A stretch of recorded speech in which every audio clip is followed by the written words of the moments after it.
All right, we're live. Welcome, everyone. It's Wednesday. That means it's time for another BRAP. Look, want to give a big shout out to everyone here in the live chat. Thank you so much for joining us. Look, I say this every week. Without the listeners, those who've subscribed, there'd be no BRAP. There would literally be no BRAP. So thank you for your support. We've been around for 8 years. Holy shit! Oh, shoot! Holy shoot! I don't want to. I'm demonetized because apparently YouTube, Google's on a rampage right now. They are. Let me tell you, I think it's cost cutting. That's just my opinion.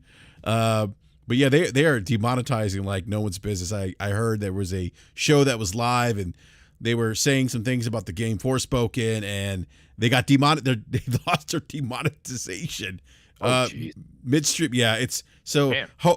Hopefully. They picked up on shoot and not the other word, but look, no, seriously, everyone, thank you so much for coming by, hanging out with us. And for those who are going to listen to the show later on, thank you again as well. Please do me a favor, hit that like button, and I'm going to drop a link here in the live chat. Please let everyone know that we're live. Tweet out the link, post it on Facebook or wherever you hang out in social media.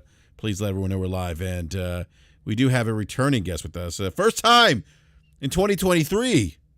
And he's no stranger to the show. He's been on before. And I'm a regular on his show on Friday nights, Crossfire, 9 p.m. Eastern Standard Time. We got Mooch in the house. What's up, Mooch? What's up, buddy? And did you say 9? We're 7 p.m. Eastern. I'm sorry. I'm at 7 p.m. I don't. Yes, I'm sorry. 7 p.m. I'm trying to get BRAP on Wednesday to 7 p.m. Eastern. I've been trying that for years. You have, actually. It is. It's a great time slot. No, I was going to say, great to be back on BRAP. Great that B Money's here too. Actually, I wanted to talk to him a couple of things. I actually want to get B back on Crossfire, and great chat. I know we're gonna have a lot of discussion, a lot of good topics tonight, BRAP. Some things people want to hear, some things they don't, but nonetheless, that's why we're here. So, buddy, I appreciate the invite and looking forward to the show. Absolutely, no, Mooch. It's always a pleasure having you on, man. And yeah, for those listening again, Crossfire's not at 9 p.m. It's at 7 p.m. Eastern time on Mooch's channel. So, come hang out with us this Friday. So, and then as Mooch mentioned, we have B Money in the house. B, what is going on, man? Oh, what's going on, fellas? What's good, B? I thought I was gonna be late, man. I was kind of busy. Basketball is on. Doing a little shopping on the internet, so I didn't realize it was past 9 o'clock. But I'm glad I'm here at the start. A lot of good stuff to talk about this week. So let's get to it, man. Absolutely, B. Definitely have a lot of gaming news to talk about. We're going to talk about the Xbox Developer Direct that took place today. That went this afternoon, as a matter of fact. And then I do want to talk about the Last of Us TV show episode 2. Mooch, I know you did a show on Monday. I caught the tail end of it because I am assistant coach for my son's basketball team, so we have basketball practice. B Money, man, I actually wanted to call you, man, because man, let me tell you something, B. Some of these kids are disrespectful, sir. Some? Yeah, let me tell you. Like 80% of the kids are disrespectful these days, man. It's crazy. B, there's a head coach and there's myself and another assistant coach. And the kid's wearing a penny around his neck, and he's wearing it like a cape. And I'm thinking, you know what? Probably not a good idea, okay? Like, someone catches, because, the kids, they pile together like it's football, and, they die for they still haven't got the idea of spacing just quite down yet. And I'm thinking, like, okay, this kid gets his shirt pulled, and, like, he falls down because he's wearing it like a cape. And the next thing you know, the parents are like, oh, why did you tell Johnny to put his penny on correct? Now I sound like Hugo, Mooch. Hugo. Alicia. Where's my penny, Alicia? It's great. I need more. Great. I need some more porridge. Oh my! So I say to this kid, B Buddy, I said, I won't say the kid's name, but I said, hey, can you put on your penny? Maddie, peace. You lift me up, Alicia. I'm sorry. Oh my God, that Hugo thing kills me. I'm sorry. Hugo. So I say to the kid, B Buddy, I say, look, put on your penny correctly. He looks at me, B Money, he goes, no. Now, B, I grew up in a Latino household, man. Okay, we had chancletas thrown at us. For the people who don't know what chancletas are, they're like slippers, like plastic slippers, basically. And my mom was like surgical. Like she'd be across the room making dinner, and she would throw a chancleta like across the room and hit us, not even looking. Just hit us, and right in the face. Okay, so B, this kid says, and B, I'm looking at this kid. I'm like, did this what? B, let me tell you something, man. I had to walk away. Because I was going to say something to him that wasn't going to be very nice. Because first of all, he's like 4'11". No, he's shorter than 4. He's probably like 4'2". I'm sorry. I'm thinking about adults. He's like 4'2", so he's not a very big kid. And I want B. I must say, so that's B. I don't know if I could be a head coach, man, because I'm a little old school. I don't believe in like that participation trophies, and I don't believe in, hey, just everyone come on, time out, 1, 2, 3, eyes on me. No. Like, if you don't listen to me, there's a problem. We're gonna have a problem. We're gonna have a conversation, and you're not gonna like the conversation I have with you. Yeah. Oh, there's been many days I've set kids on the bench, even being good athletes and everything. But if you don't respect me, if you don't respect the game, you're not playing. Yeah. I don't care how good you are, what I mean, or how much your parents bitch and complain, or my bad. But complain and cry about trying to get your kid into the game, or why they're not on the field or whatever. Like, if your kid is not going to respect me and respect the game, then guess what? You're going to sit on the bench. Yeah, absolutely. You're going to watch these other kids play. Yeah, absolutely. I agree with you 100%, B. And so I did actually have a conversation with the head coach and the other assistant coach, and I said, look, here's what's happening. Like, this is what happened. I didn't bring it up because I didn't want to. First of all, I was hot. I didn't want to say something because I know myself. I will say something, and the parents are not going to like what I would have to say to their kid. But because I don't play around like that. I tell my kid, when a kid acts up, I pull him aside. I'm like, you're being disruptive. You're being rude to your team. You're being disrespectful to the coaches. Like, if you're going to be, and I tell, if you're going to behave like that, I'm going to pull you from the team, and you won't play.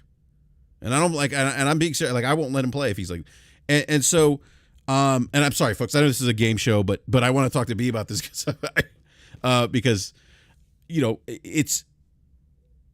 it's crazy, man. And the other coach is like, yeah, we'll talk to the kids about it. I'm like, I think we need to have a serious conversation practice next Monday, because when the coach is talking, the kids are like messing around with each other. The other thing too is that they're all friends. They go to the same school together, so that's the problem. Yeah. They want to play around, B. Like it's recess. I'm like, no, it's not recess. And what's going to happen, B, is when they're not, because they're horsing around, they're not listening to instruction. Come game time, when we're telling them to call screens, nobody's going to know what to do because they didn't pay attention to practice. Yep. So yeah, B. That's my story. That's what I want to share with you, B. I figured you might appreciate that. Oh yeah. But anyhow, enough of the Matty B says sports. Sorry, Mooch, for the sports talk, by the way, man. Sports. Yeah. Alicia. It's one way to put the chat right into a coma on, That's just gaming and sports. It just doesn't go together. No, that's why you got it. That's why you have to do Alicia. We live, Alicia. Throw me through the window. Yeah. Hugo. All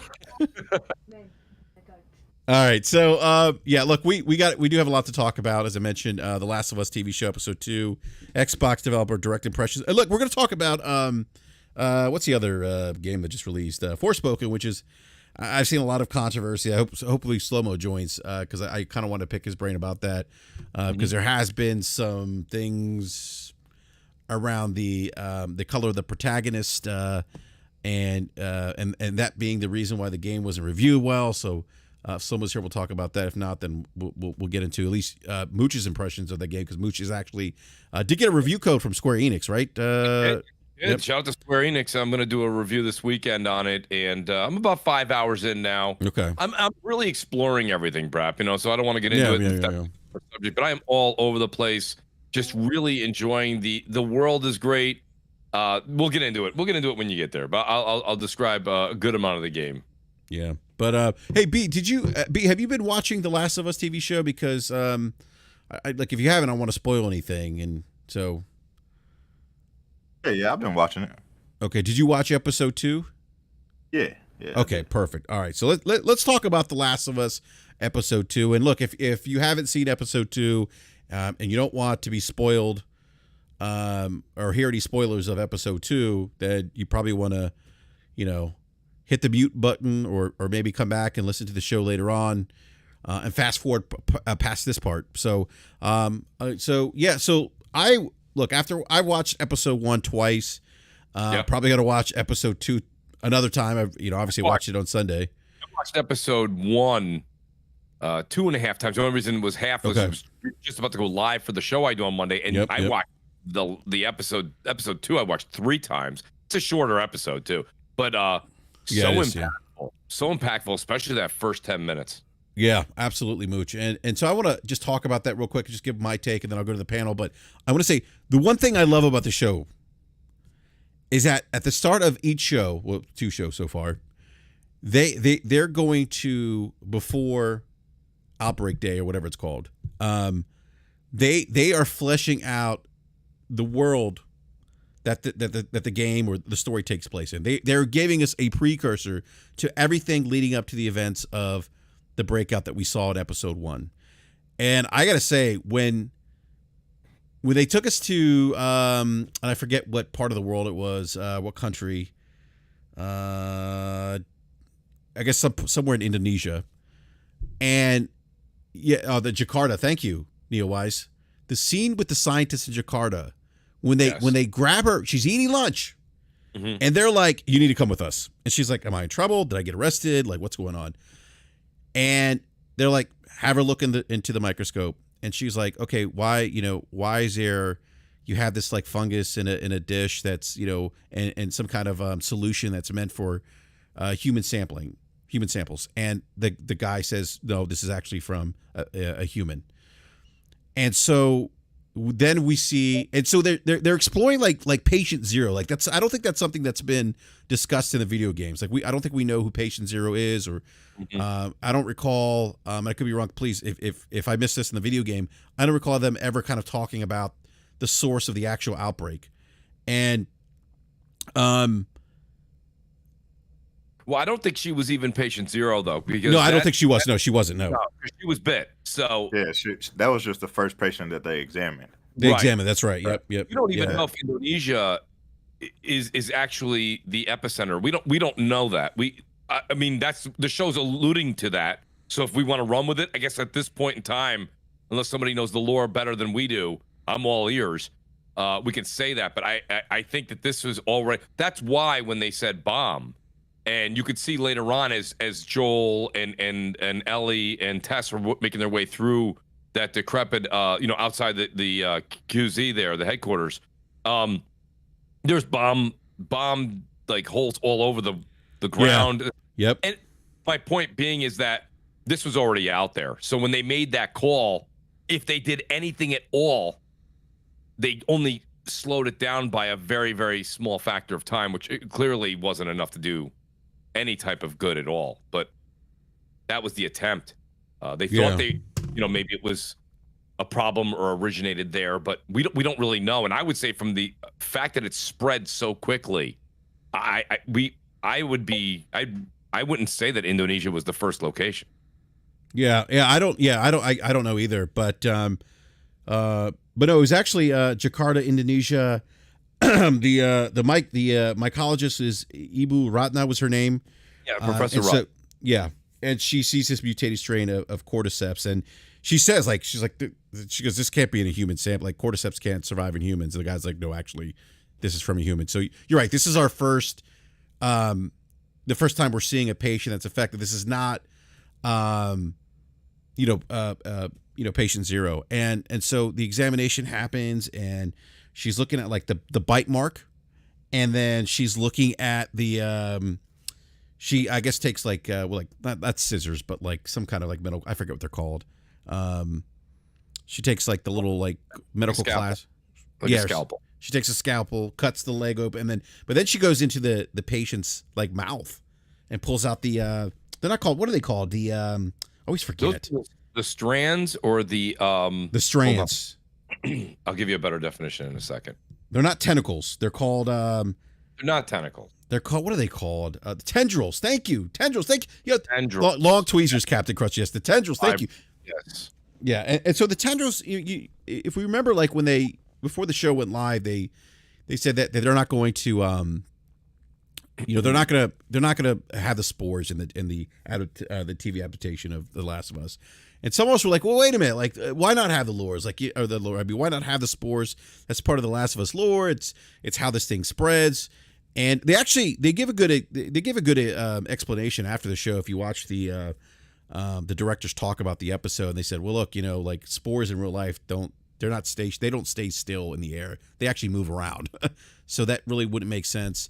And the tendrils, there's some science behind the tendrils and the fungus, and there's a scene there where Joel talks about, hey, if you step on one of these things, these like almost like veins, these tendrils that are like in the ground growing with the fungus, they can actually alert and wake up, the infected and let them know where you are. So forceps, thank you, Captain Crunch. Long tweezers, they are forceps. So that was the other thing. They pull out the tendrils, and she freaks out, drops the tendril on the ground. You see it moving. That was kind of freaky, I thought. But yeah, it means basically that it can exist and it can continue to live even when the host is dead. Yeah. Yeah. So Mooch, you mentioned the bombing thing, and that's the part where I was kind of like taken back, like when the military officer was like, well, can you get a vaccine or a cure? She's like, look, I've studied these things my whole life. There's no cure, there's no vaccine. Bomb. She says bomb. Bomb. You can't say bomb on a plane. No, you can't. But she said bomb, and I'm like, so B Money Mooch, when you heard her say bomb, like what are you guys thinking about here? Like what's kind of going through your mind when she says this? Do you feel, and you guys have played the game, but does it still give you chills even though you've played the game that she says just bomb everything? Yeah, to me, I think the whole way that they're setting it up with the tendrils and everything, like that's like more creepy, and just how they have the outbreak in the game. So, even when she's pulling the tendrils out of the throat and they're moving, like that part just freaked me out. Like, oh, you know what I mean? Like we don't get that type of visualization in the game. So, and then she says to go ahead and bomb, and it's like, whoa, you know what I mean? You're gonna take everybody out. There's she didn't even try to say, well, let's try this, or what I mean, there could be a cure, or there could be some type of sort of medicine. She said, nah, we can't do nothing for you. You know what I mean? We got to get rid of everybody. So, it definitely it gave me the chills and had me up on my toes, paying attention to the episode. Yeah, no, absolutely. Mooch, what do you think, man? And I think Beast kind of said it really well. I feel the same way. Like when you have somebody that is, and she says it, she says, I've studied this my entire life. I'm telling you, there's no cure, there's no vaccine, there's no medicine. And she's, then she says, if you could just bring me home, I'd like to spend, before you do drop the bomb, I'd like to actually be holding my family and be with my family when this happens. Because ultimately she knows it's the end of the human race as we kind of know it, right? It's definitely a change. And you could see her trembling with the tea.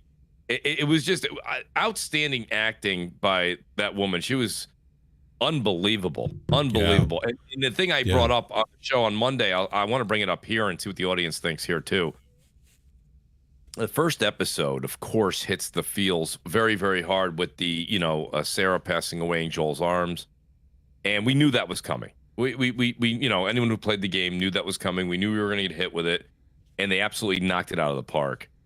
But then you stop and you say, this is what I was thinking after the second episode. I said, that was a very impactful thing. Maybe it's because I've seen it in the game and beat the game 4 or 5 times.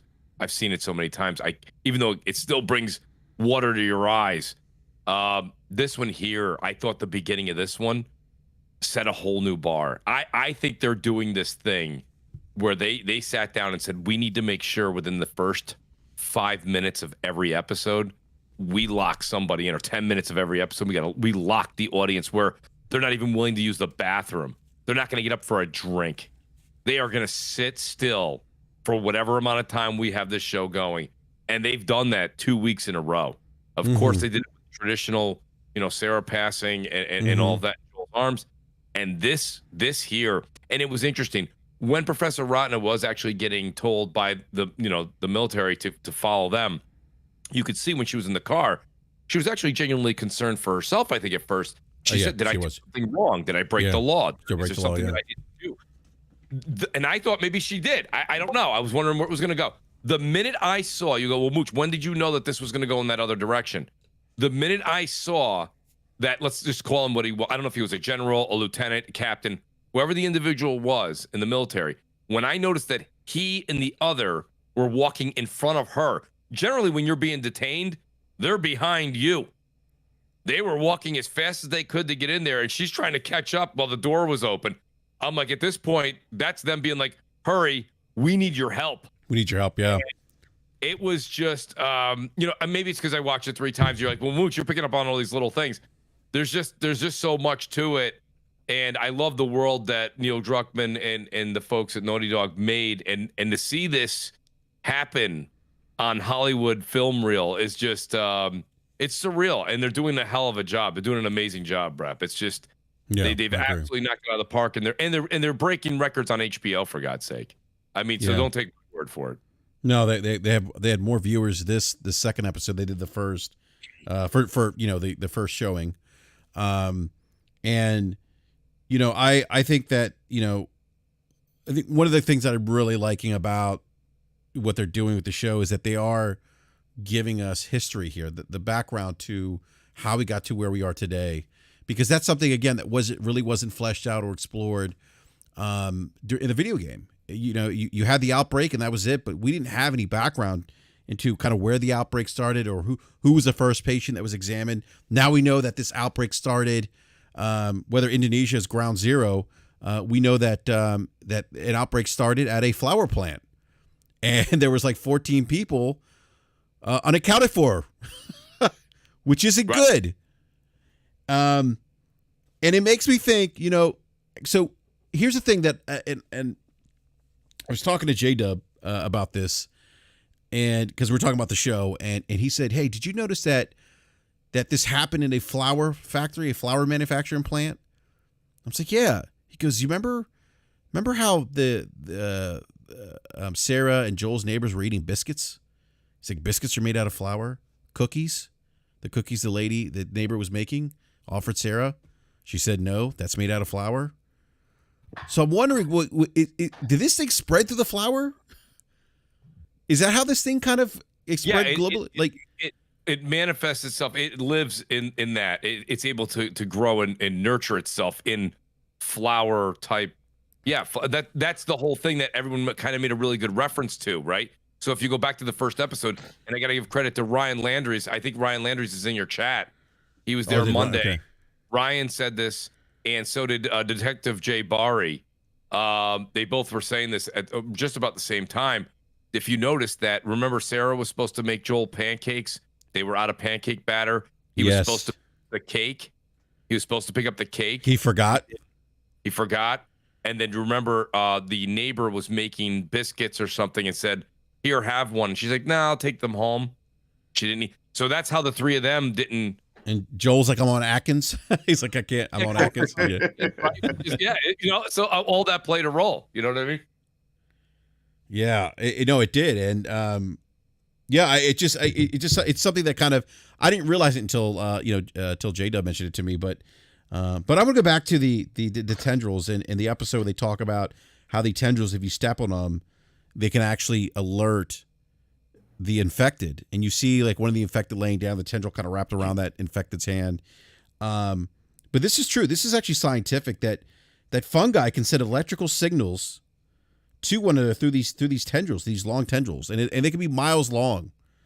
So they're taking like elements, like real world elements, science here, and they're incorporating that into the game. And I'm starting to like this idea of tendrils in this TV show than I am the spores, because it adds like a different dynamic now where, like before, like in The Last of Us, like you had to be quiet.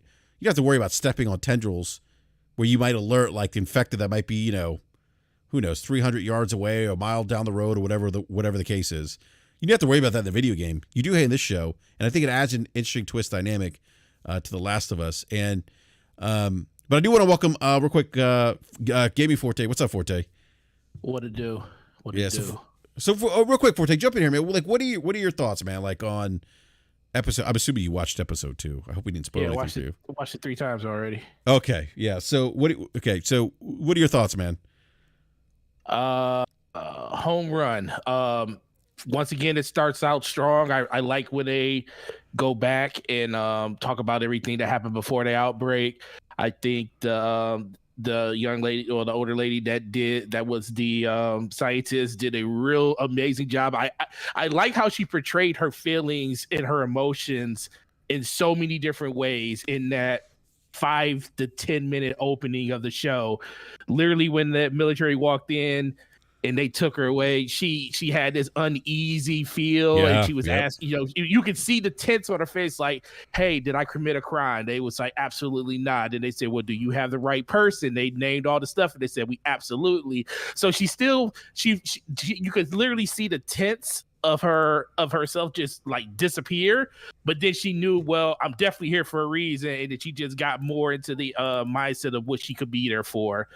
And the one thing that I really liked is when they were asking her what they should do, and she was like, there's no cure, there's no vaccine. And when they said how many workers were missing, they said 14, and she instantly started shaking, like the cup in her hand was shaking. That's right. Yeah, she, like it was like you can literally, it was just like this immediate emotional reaction to everything was going on, and basically in her mind she said, we're effed.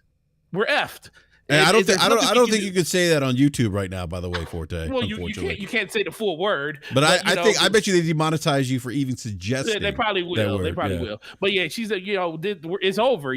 Just bomb. And I was talking to my wife, because I got my wife watching it, because we watch it together and stuff. And you got to kind of think about, like, because some people would say, well, why would the military listen to her? Like you can see that they bombed the areas, basically listen to what she had to say. But everybody kept saying, well, why the military listen to her? She's just a scientist. And I'm like, well, if you listen closely to the things they were talking about, they went through the whole step of what happened. They put the lady down because she attacked the police. Then after that, they said, well, what happened to the other 3 people? Well, due to protocol, we ended up having to execute them. So they already bridged that gap of knowing that there's nothing they could do for these people at this point. So what do you think we should do? And when they ask you that, and she says bomb, she's like, literally there's nothing else you can do. So I really like the tenseness and just the attention to detail that they put at the very beginning.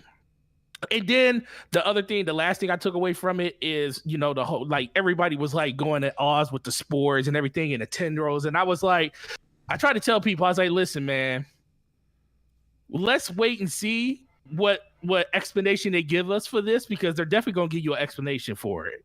And maybe it makes sense. And let's be for real, in a gameplay mechanic, the only reason the spores were a thing is so you can know that there were clickers around. That's what it was for. It was a gameplay mechanic.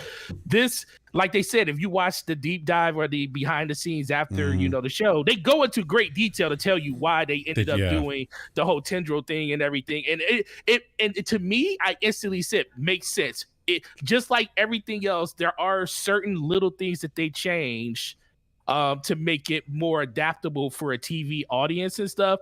And they've been knocking it out of the park when it comes to all of that. And like the first time that I saw clickers on the screen, I was like, yo, this is incredible. I can't believe that I'm seeing this.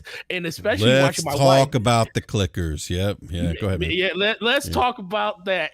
When the first time I saw it, I was like, this is a whole, I said, this is a whole nother level right here. And I really like how they talked about we had to do 5,000 things right when it came to this, because we had to, that was the number one thing I took. He said, we had to make this for the people that know what a clicker is. That's it. Right there. And anybody else that never knew what it was, oh my God, what the heck is that? And I feel like they achieved that on so many different levels. And they even made sure they told you that they went out and got people that were fans of the game that probably knew that this was a thing, and they went out of their way to actually mimic and learn how they moved in the game so they could bring that over to the show. And listen, man, that was a very intense scene. All of it was super intense, and man, it's great, man. It's one of the best shows that's out there, and it deserves that 9 p.m. slot that it has on Sunday nights. And I know everyone's enjoying it, but I can't say no. I can't say nothing bad about this show at all. Yeah, I agree with you, Forte. I think they nail. I mean, when that clicker turns around the first time, first of all, the clicking noise, you hear that, I'm like, oh, here we go. It's about to go down. Like, here we go. And obviously, if you played the game, you remember that scene when they're in the museum, because that's where the clickers are in that museum part of the game. But when that clicker turns its face and you see it and it screams, oh man. I was like, did you see? But the biggest thing is, and shout out, I forget the lady that plays Tess. Shout out to her. She did a great job. Such an amazing job. Like, I agree. Such an amazing job with the character and everything. And you can almost, see the loving care that they put into those characters when they were actually acting them out and everything. And I really like the fact that they did like subtle things. Like, they always talked about what did Joel and what did Tess do, throughout the time of this pandemic and everything.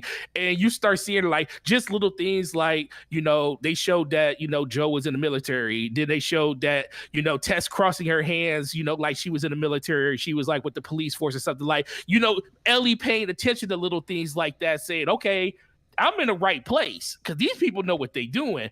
But even when they started talking about, like, when she said about the split head zombies and everything like that, and they looked at each other and they was like, when they went into the room and they said, hey, I didn't hear anything. And you instantly saw there's a completely different atmosphere when you're talking about regular infected and what we haven't seen to that point, which was the clickers. You could literally see that in their minds, they instantly went from, we're not going to be quiet, we're going to be silent.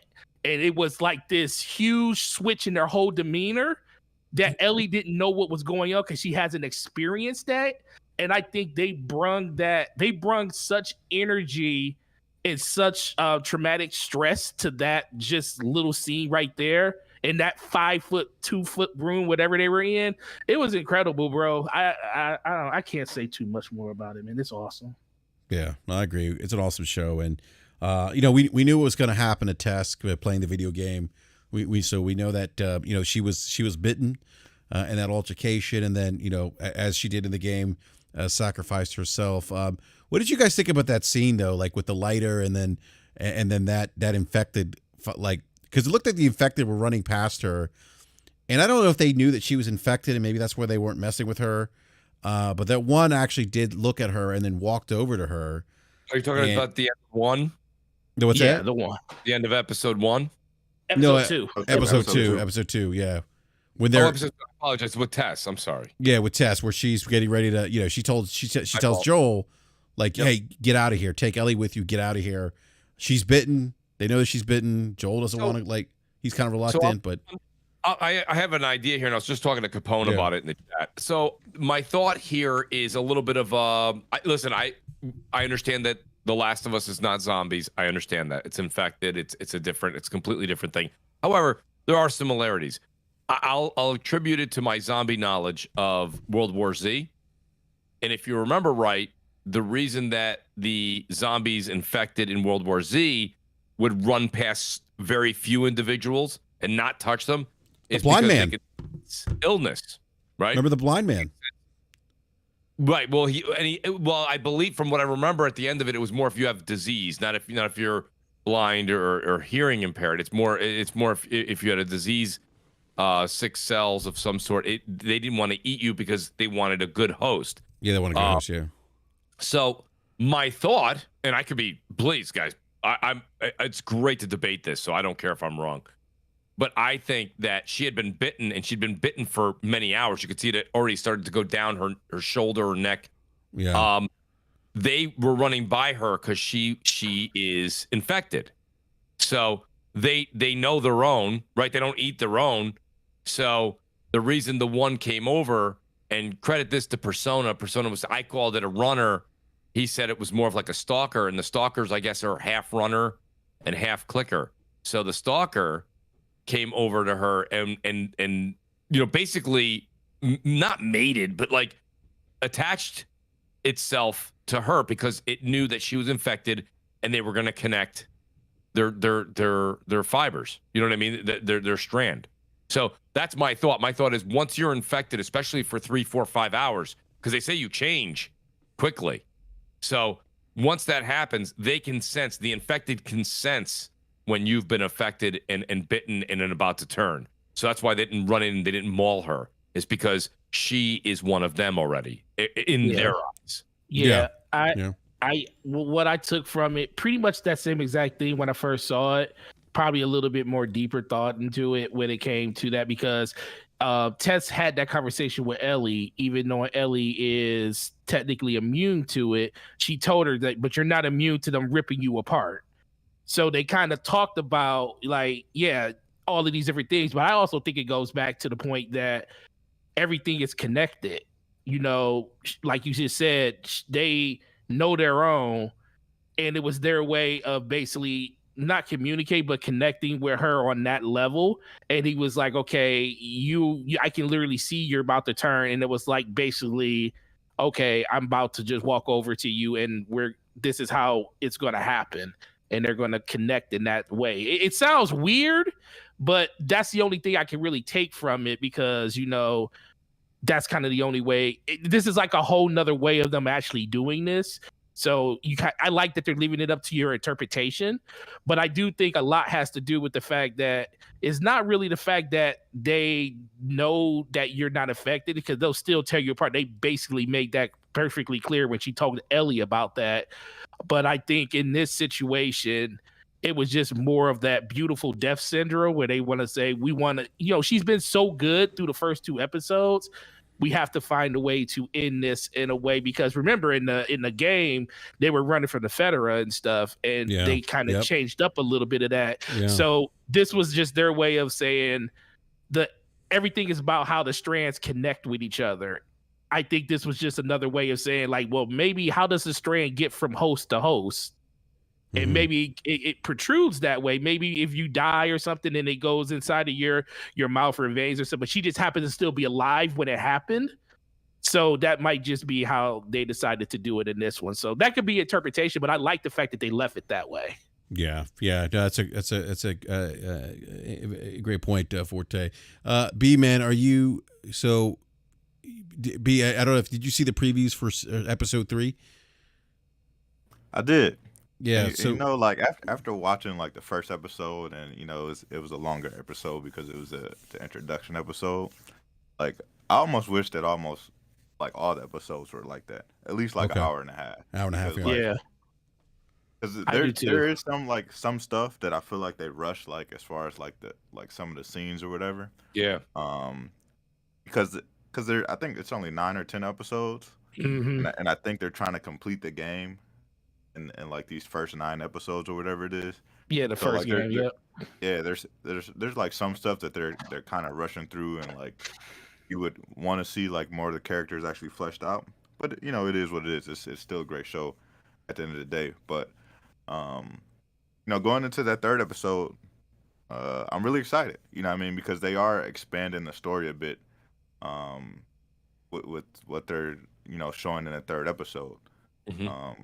There's some characters in there that were introduced in the game, but we didn't get any of their background story. Very little.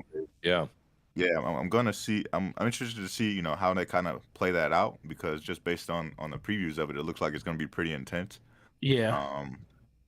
But I'm excited to see it.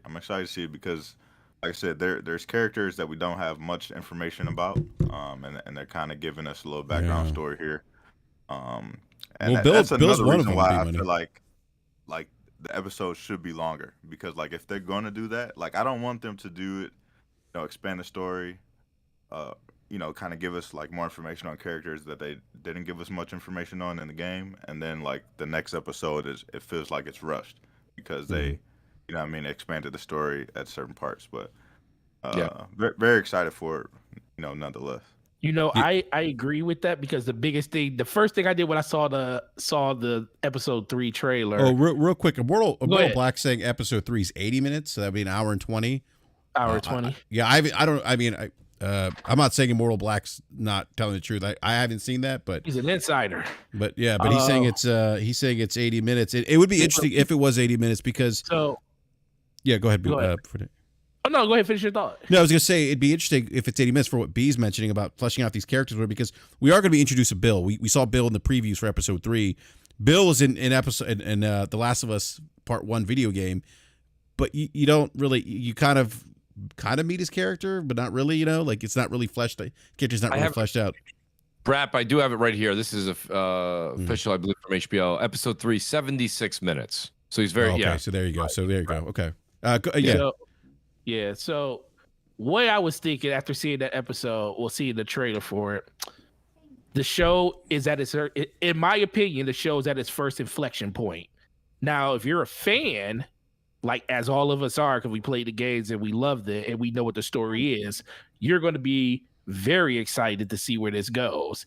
Now, as the watching public that just went through the roller coaster of the first 2 episodes, might be a little bit slower for those people. So the only reason I wish they would have like kind of stuck with a little bit longer episode so they can kind of weave in some of this narrative with these other characters that people don't know into like these more high impact, high fast paced episodes. So you kind of, give a lot of the good with a little bit of the stuff that some people probably don't really care about when it comes to that. Because now, granted, if they knock it out the park with the character development, then all bets is off and it's going to be amazing. I just think this is the first episode where you're going to get a real good sense of the character development of the off-script characters that most people really didn't associate that much with.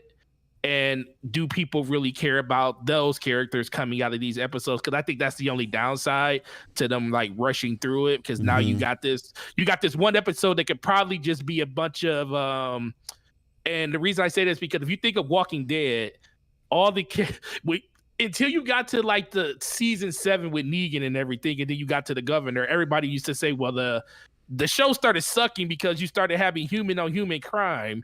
It wasn't about the zombies or about the apocalypse really anymore. It's about all the people in the world, which is the most dangerous thing in the world. And they tell you that in the show. Now you're getting to that point with this show in the 3rd episode. A lot of people, after seeing what you saw for the first 2 episodes and what it being about, it's going to probably be a little bit of a miss for some people. But I think for the people that know what's about to happen and know how this story progresses, it's probably going to be amazing and great. Like I said, this is the one episode where I like, okay, let's see what you really got, Neil Druckmann, when it comes to the narrative, the story direction, because right now you're going to be literally leaning on that 100% of the time, because these aren't your A-tier characters that you're going to be introducing. I mean, some of them are, but for the most part, you're going to be interacting with characters that really didn't have a lot of their story flushed out in the game. And you're going to have to do that in a, like you just said, 76-minute episode. And hopefully they got some surprises in there that they didn't show during the trailer. That would probably be a really, really good thing. But this is the first inflection point for me, and I'm really interested to see how they handle this episode being the way that they set it up in the trailer. Yeah, that's a great point, Forte. I do want to mention one more thing with this episode 2. I do think that the one thing that I really liked is the basically like the apocalypse of Boston, what Boston has turned into. I thought it was believable. Obviously I think some of that stuff's green screen, but it looked good. And I thought the production values have been pretty. That's one thing that's really impressed me so far. The show, the production values have been Really set good. design, the artwork, the even the wardrobe. I mean, the money went into this. There's no way around it. And I don't have the exact number, but I don't know if it was $100 million per I think it was $100 million over. They spent more than Game of Thrones. They spent $100 million more than Game of Thrones, I believe. And it's an unbelievable. It's unbelievable to see HBO. Forget PlayStation and Naughty Dog for a second. To see HBO go in head first. I mean, they dove in head first on this. Their advertising's everywhere. Right. I mean, there's people. You see the numbers? 5.4 million watched it.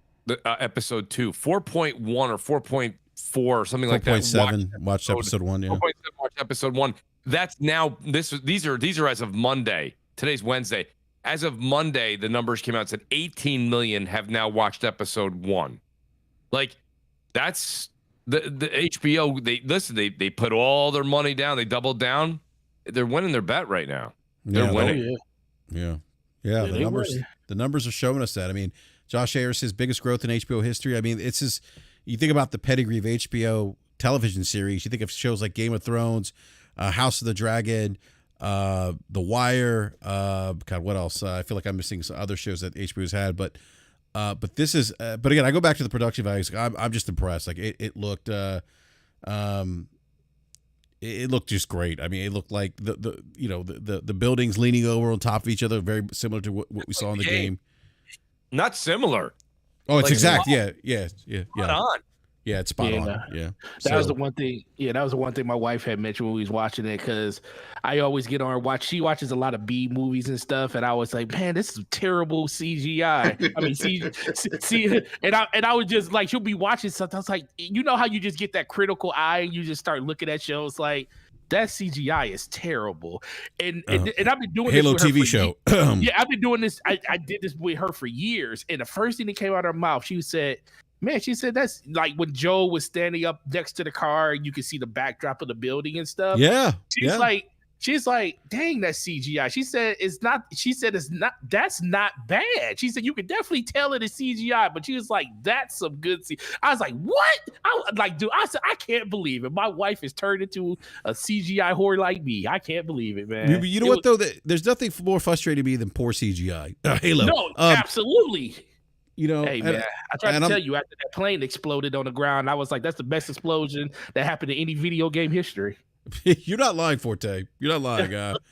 Yeah, and I remember one of the criticisms of, and look, I'm going to pick on Halo because I love the Halo franchise. Big fan of Master Chief. Oh man, Master Chief ain't did nothing. But that show, man, come on. But yeah, Master Chief ain't did nothing, man. Leave him alone. You called him Master Cheeks, man. All right, so I do want to move on to another topic here. So Forspoken, the reviews came out. The game released this week. We have to. Yeah, there's there's a lot of outrage, and I don't try to pay too much attention to the outrage. I feel like a lot of the times gamers just don't seem happy about anything. Period. I don't feel happy when they want me to go out and build a new PC. and the PC I got is perfectly fine. Yeah, well, that's the optimization of that. But exactly. But there's some narratives, and I was hoping Slow-Mo would be here to talk about this because he addressed this on Twitter as well. But there's been some a narrative out there that this game was reviewed poorly because of the antagonist or protagonist of the video game, I don't buy into that narrative because we have examples of other games where we had protagonists that were black males, and if you think about like games like arguably one of the best Grand Theft Auto games, Grand Theft Auto San Andreas, you think about Death Loop. So I just don't buy into that narrative, and I saw that going around. I know Slow-Mo addressed it, and again I hope he was here because I want him to talk about that a little bit more. But B, did you see some of that narrative going out there about this game didn't review well because of who the protagonist is? No, I really haven't paid attention much to Twitter because it's just been nonsense over the last few weeks. I did see that the game didn't really review well. It was kind of expected. I felt like they were kind of not really showing the game off like they should have been. As far as this being a new IP and trying to kind of get it in front of people.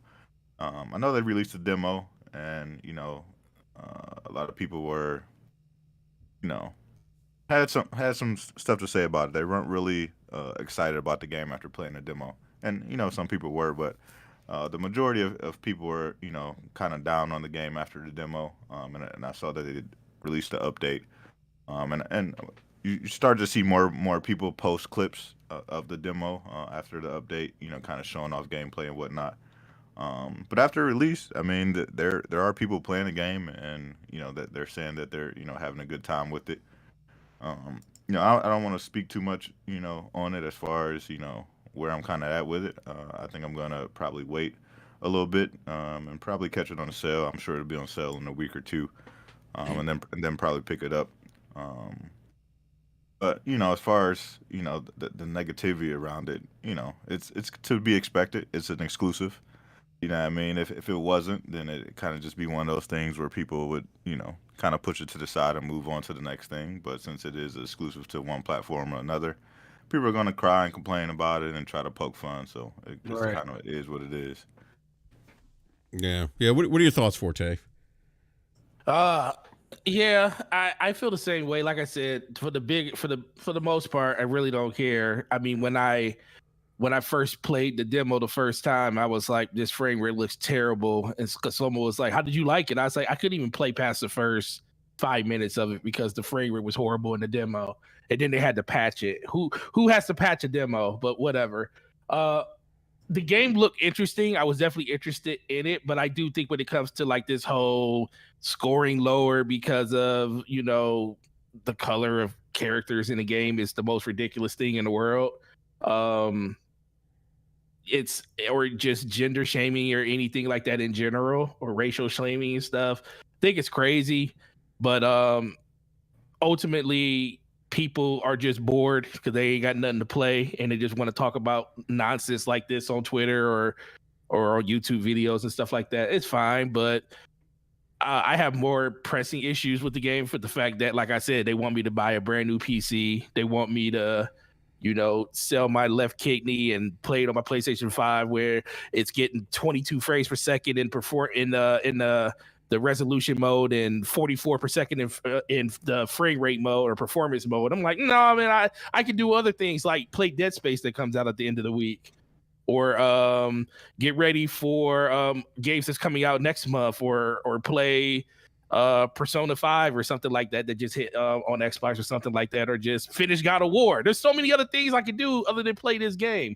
But ultimately, I don't really hold it against them on it. It's just people being people, honestly. And when people feel like they have a one-up in some sort of a console war when it comes to the conversation, they're going to voice their opinion. And unfortunately, that's what people listen to, instead of just play the game for yourself to see if you think you like it. And that's all that should matter.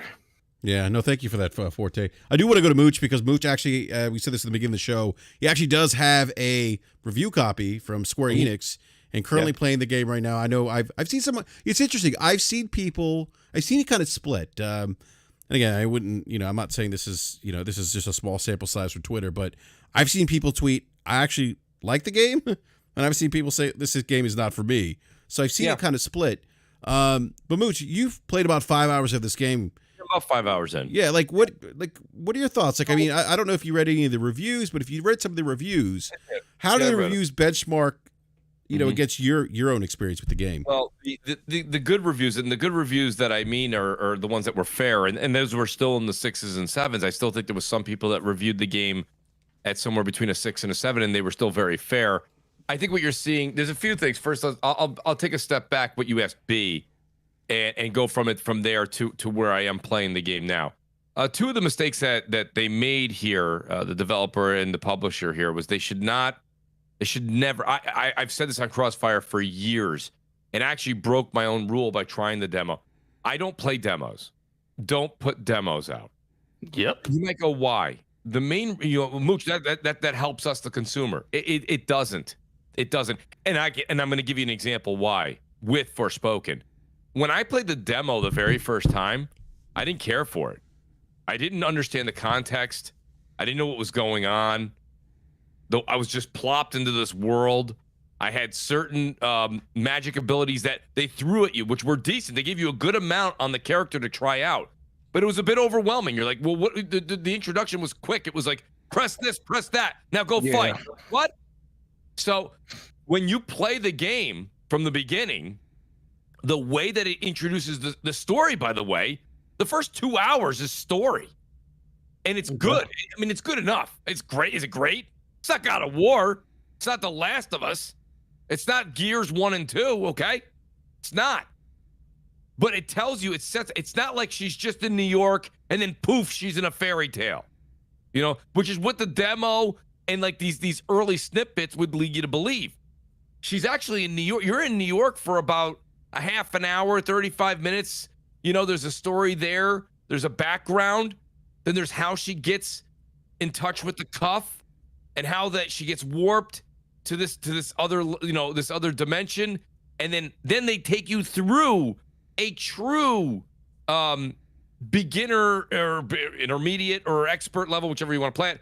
But it takes you through an introductory to the weapons and the way that you can use the weapon wheel and how you craft and how you get your cloak.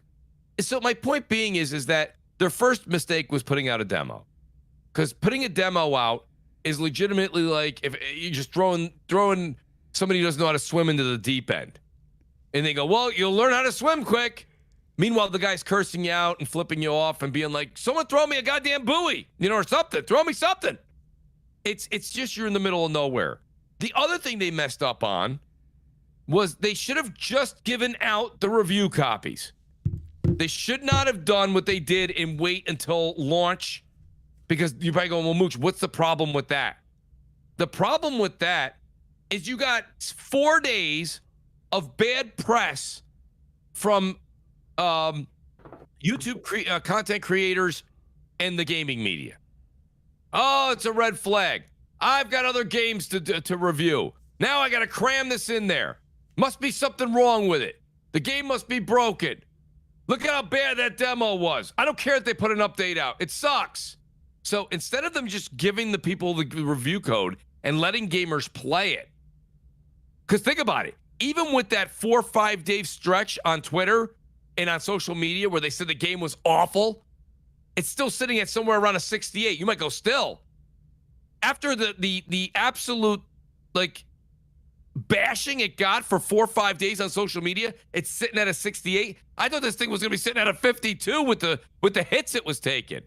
So if you released it into the wild and didn't get everybody so aggravated that they didn't get the review code till launch day, I bet you that damn thing sits at about a 73, 74. You had so many people saying how bad it was before they even played it that by the time they got the review code, what were they supposed to do? Have a miraculous change of heart? Well, I was way wrong. I tweeted 75 times how awful this was. I was wrong. This thing's a 9. No one does that. No one does that. So even if they kind of liked it, where they may have gave it before a 7.8 or an 8, they went to a 6.8 or a 7 or a 6. And that's where they made the mistake. Now getting to the game. The game is, I'm 5 hours in. It's not a 9. You know, it's not an 8.5. But, you know, shout out to Worry Ward. The game it's got a lot of things going for it. It's got magic spells. It's got an RPG element to it. It's got a massive world to explore. The story's not bad thus far. I'm, again, 5-6 hours in. I'll let you know. I'm going to do a review on it. I owe it to the folks that give out the codes, and I also owe it to you guys. But the game right now is fun. I came home from work, got some things done at the house, and before I did BRAP, I played another hour and a half or so. I wanted to play the game. I'm not playing it because I want to play the game. Otherwise, you know what I would do? I would just kind of goof around, and then I would just put together a video saying my initial thoughts. Mm-hmm. I'm going to try and get as close as I can to beating the game before I do the review, because if I wait 2 weeks to put a review out, I might as well just open the window and yell out my opinion in the neighborhood. So I'm going to go ahead and get a review out there for everybody. But the game has a lot of good qualities. The dialogue, by the way, is not as bad as the 10-second snips that we've been seeing on social media. There's a couple times that the Jarvis sounding cuff actually, again, it's a chuckle. It's a chuckle. It's not like you're going to see Jerry Seinfeld, okay? It's not like Sebastian Maniscalco is doing a stand-up routine. He's hilarious, by the way. Funny. He's very funny. You know, it's not a comedian, but it's a couple of those, those gaming chuckles. It's in there. You laugh. You will giggle. You'll laugh. You'll LOL. I don't know, but you will. It's good. The banter's good. It's not annoying, and I kept it on default. I didn't lower the amount the cuff talks. I didn't raise it. And what Apex, he says, the dialogue ain't it. I refuse to believe that. Have you played it, Apex? Because if you haven't played it, then you have absolutely no idea what I'm talking about. And that's he's going by the 10-second snippets on Twitter. Yeah, that's not it. That's part of the problem too. Is a lot of people take snippets of, of people. He's saying he's seen people stream it. I mean, okay, maybe that's fair. Well, for you, I got news for you. I can list 3 comedians like I just did. I bet you'd say, well, I don't find so and so funny. Yeah, I'm sure there's people out there that take these little, very small snippets of something, because you see it on Twitter all the time, and people do this all the time. They see things, and they don't critically think about what they saw, or they don't investigate or research, and they run with narratives, and it's my big pet peeve on social media. It's the reason why I think we're heading. If anyone's ever watched the movie Idiocracy, you've heard me say this on the show. We are heading that direction. We will all be drinking Brondo in 10 years because it has electrolytes. What plants want. Yes. But just to get back to it real quick, BRAP, and I don't mean to hijack the show. I really don't. But it's important. Like I say, it's one of those situations, okay, where you gotta give it a shot. You gotta try it. I'm not telling you to pay $70. Don't. Wait for it. My recommendation right now is wait for a sale. I would tell you to pick it up when it's on sale. Right. But at the same time, it's if you bought it and you were playing it, I have a very hard time that you would hate it. I don't think you would hate it. That's the thing I'm trying to say. It's a decent amount of fun. I would wait for a sale, but at the same time, I think it's a lot of fun. I'm enjoying it. There's a lot to explore. There's a lot of collectibles. There's 2 or 3. There's the tree. What do they call it there? Your progress tree or your skill tree. You get that. There's different everyday weapons. There's different magic spells, things like that. There's different gear to wear that is presentable. You can see it. And shout out to Josh Ayers. He says, "How's the plat looking?" Shout out to Jill on Twitter. She just gave a lineup. It doesn't look bad. I want to give Jill the credit. I'll get her at while the next person speaks. But she just went through and said, basically, if you play the game, you do a few of the harder side missions and get the collectibles. You get the plat. So it's really not a hard platinum. There are 54 trophies, but I'm 5 hours in or so, and I already have almost 10 trophies. So they dish them out. So if you're looking for the plat, it's an obtainable plat. But that, getting past that, again, I want to get down to it. I think that the voice acting is good for what it is. And a lot of people were saying this yesterday as well, BRAP, is that if you've ever played any Square Enix games, this dialogue is right on par with all the other games that everyone claims to love. I got to be honest with you, Final Fantasy 15 has some of the worst dialogue.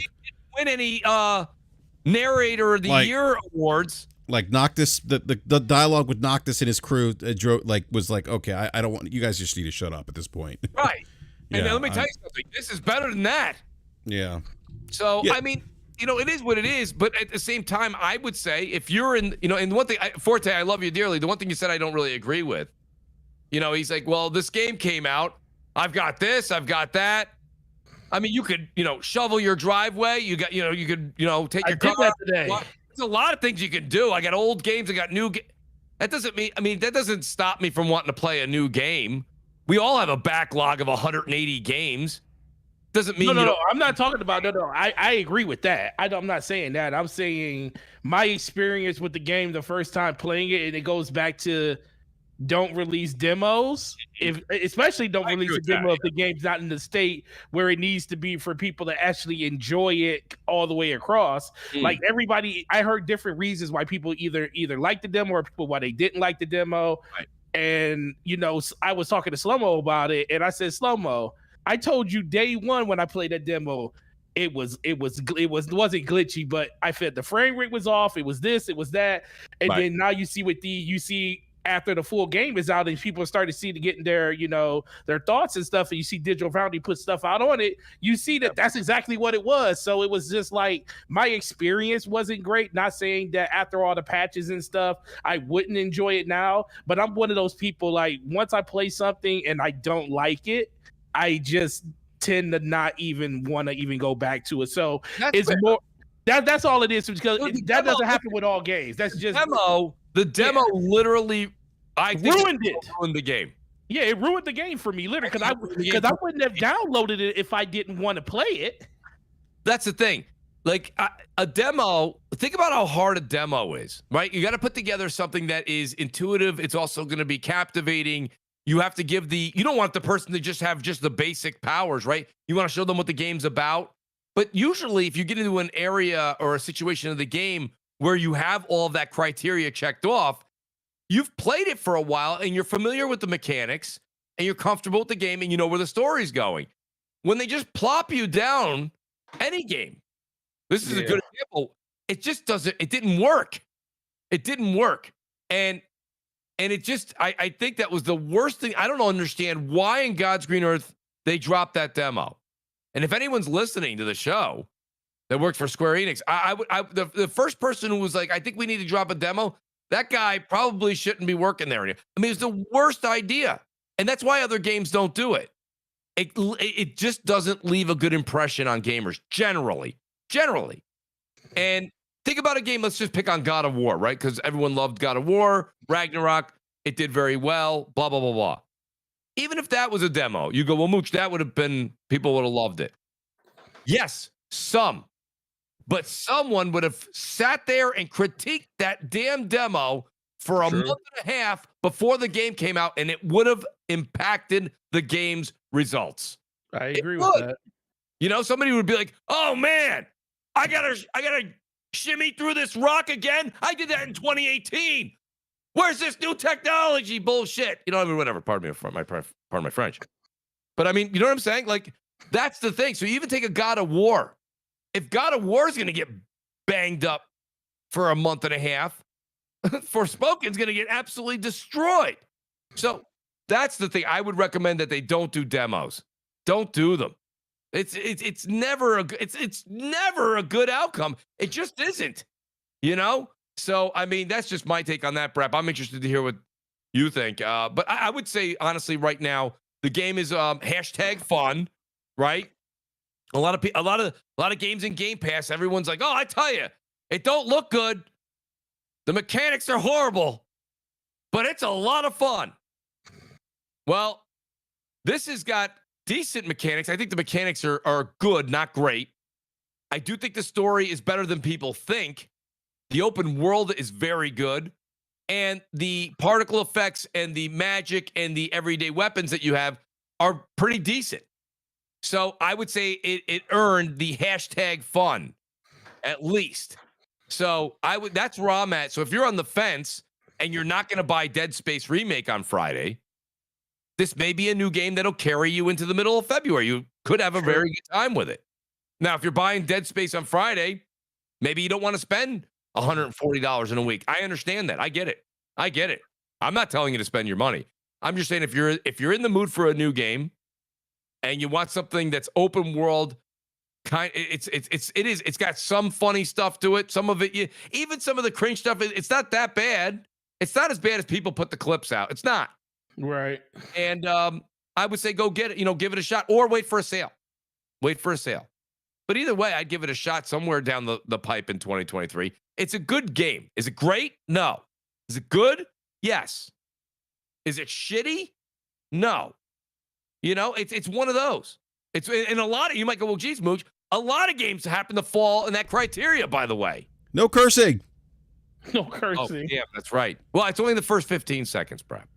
Yeah, but no, it's and that's kind of go what ahead, I dude. said too, Yeah. Mooch, is that like when you get situations like this, you know what I mean, especially when it's an exclusive, you get like these high critiques, and everybody's like, oh, well, that game isn't good. That game isn't good. Don't touch it. Literally, High on Life is rated like the same thing, and everybody Right. had like glowing reviews about the game. Yeah.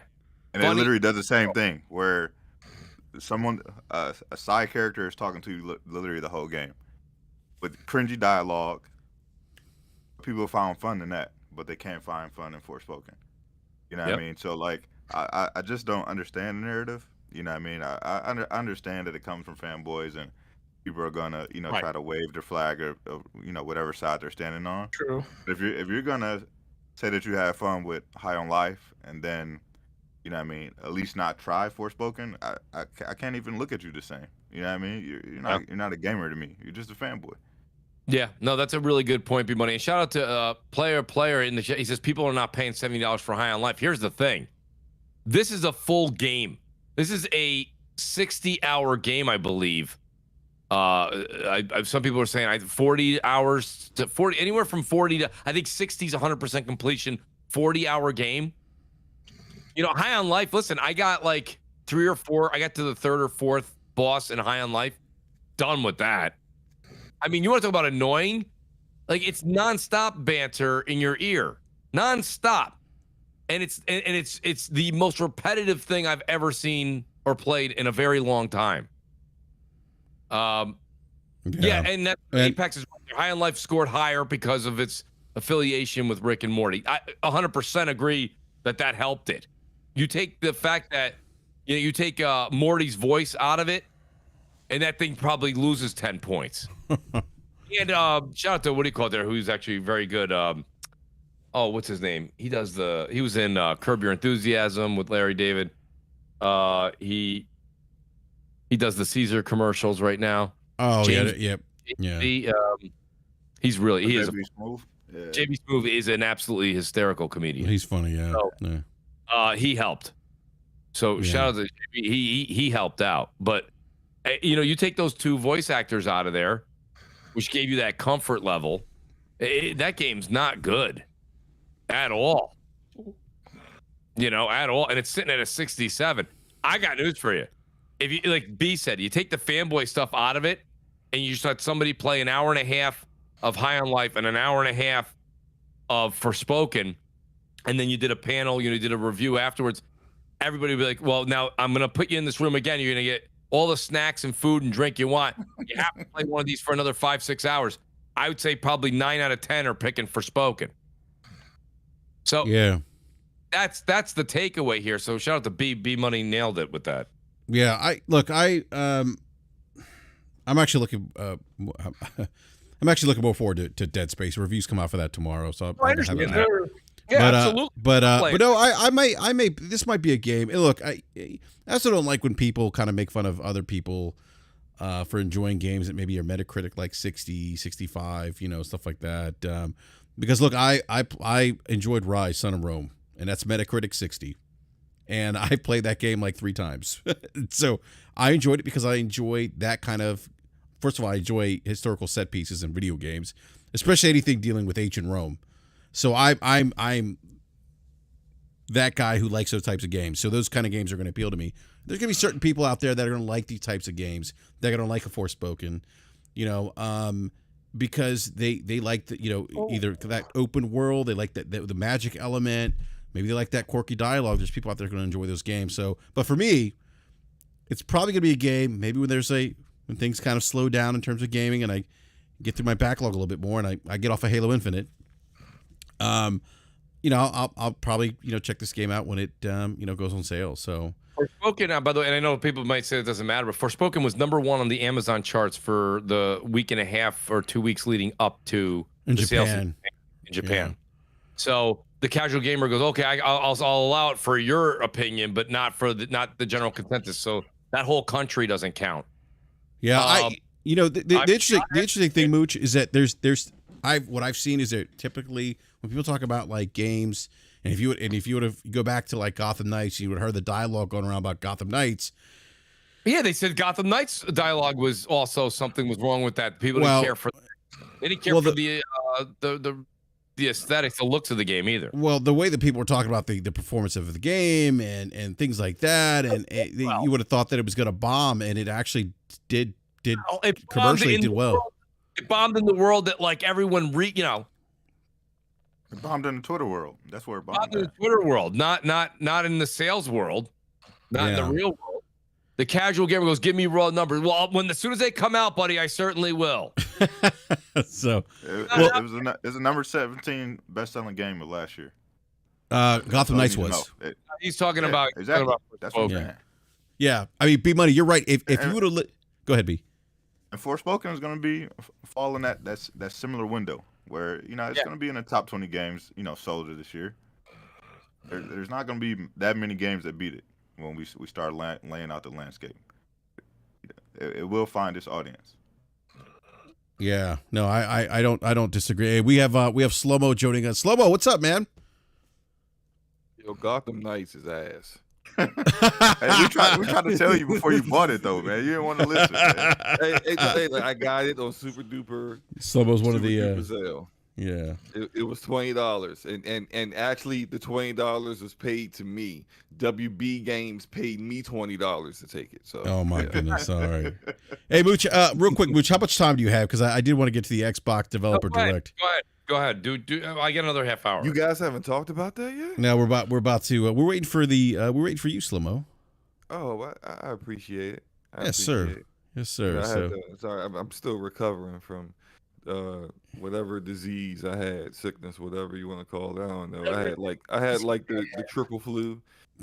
Slow-Mo's COVID or something. So. Slow-Mo's the only guy I know who can take cough syrup, have a fever, get on Halo Infinite, and go 24-2. Hey, we can't be exaggerating. You had 24 kills in one match. It's like 19-5. I mean, come no. on, I got screenshots. Yeah, and they're not accurate, man. You Photoshop them or something. Yeah. So, but no, man. No. Glad to be here. Yeah. Glad to be able to make it. Now I'm glad to hear you're feeling better, Slow-Mo. So I want to go into the Xbox Developer Direct Impressions. Hey, I gotta say, I love this. I love when we talk about Xbox. And who was it? Shadow Neil says time for the Xbox slander. Look, Shadow Neil, just because we don't go out here and pom Xbox, wave the green flag, have pictures of Phil Spencer hung up on our walls like it's Jesus Christ himself, doesn't mean we're slandering Xbox. And by the way, I would like to add, if you heard Slow-Mo and I talking about Halo Infinite, we're on Halo Infinite almost every night. Every night. Yeah, Shadow Neil. Are you on Halo Infinite, Shadow Neil? Do you play Halo? Do you play Gears? Do you play Forza? Do you play any of these games that you cap for, Shadow Neil? Huh? Yeah. And Player's like, he's just saying it's usually by his crew. Again, Player, are you on Halo Infinite? Because we play it every night. Every night. If you guys capped, the king is back. Infinite, as much as y'all cap for Xbox, that game and 343 would still have people working there. I'm just saying, they got laid off because of you. It's your fault. All the that's pretty savage. All the Xbox, all the Xbox community. The king is back. The king is back, and they were there for 1 week with the king, and then they left the king out to dry, and then the king didn't make the studio money, and then because they couldn't meet their financials. I already know how long it's been since player played. I completed both battle passes. How about there's a winter update pass? You complete that yet? Oh, you didn't even know? Because you ain't been on the game since November. Yeah, and player. I've completed both battle passes, and I'm still playing. I play MMOs, RTSs, and what's that? 4X. So why are you an Xbox fan? I mean, what do you get out of it? And player, when you were crawling in diapers and your mama was changing you, I was an Xbox Live beta tester. I was in your mama's. Oh my God. Okay, so I'm sorry. Yeah, Slow-Mo. Yeah, that's That was too far. That's a cough syrup talking, man. Yeah. He's still drugged up. He's still drugged up, people. Yeah. That was a bridge too far. I'm gonna Yeah. pull it back. Player says he's 45. Okay, well, you know what? You still want a beta. You still want an Xbox like beta tester. So I'll leave it at that. But look, no.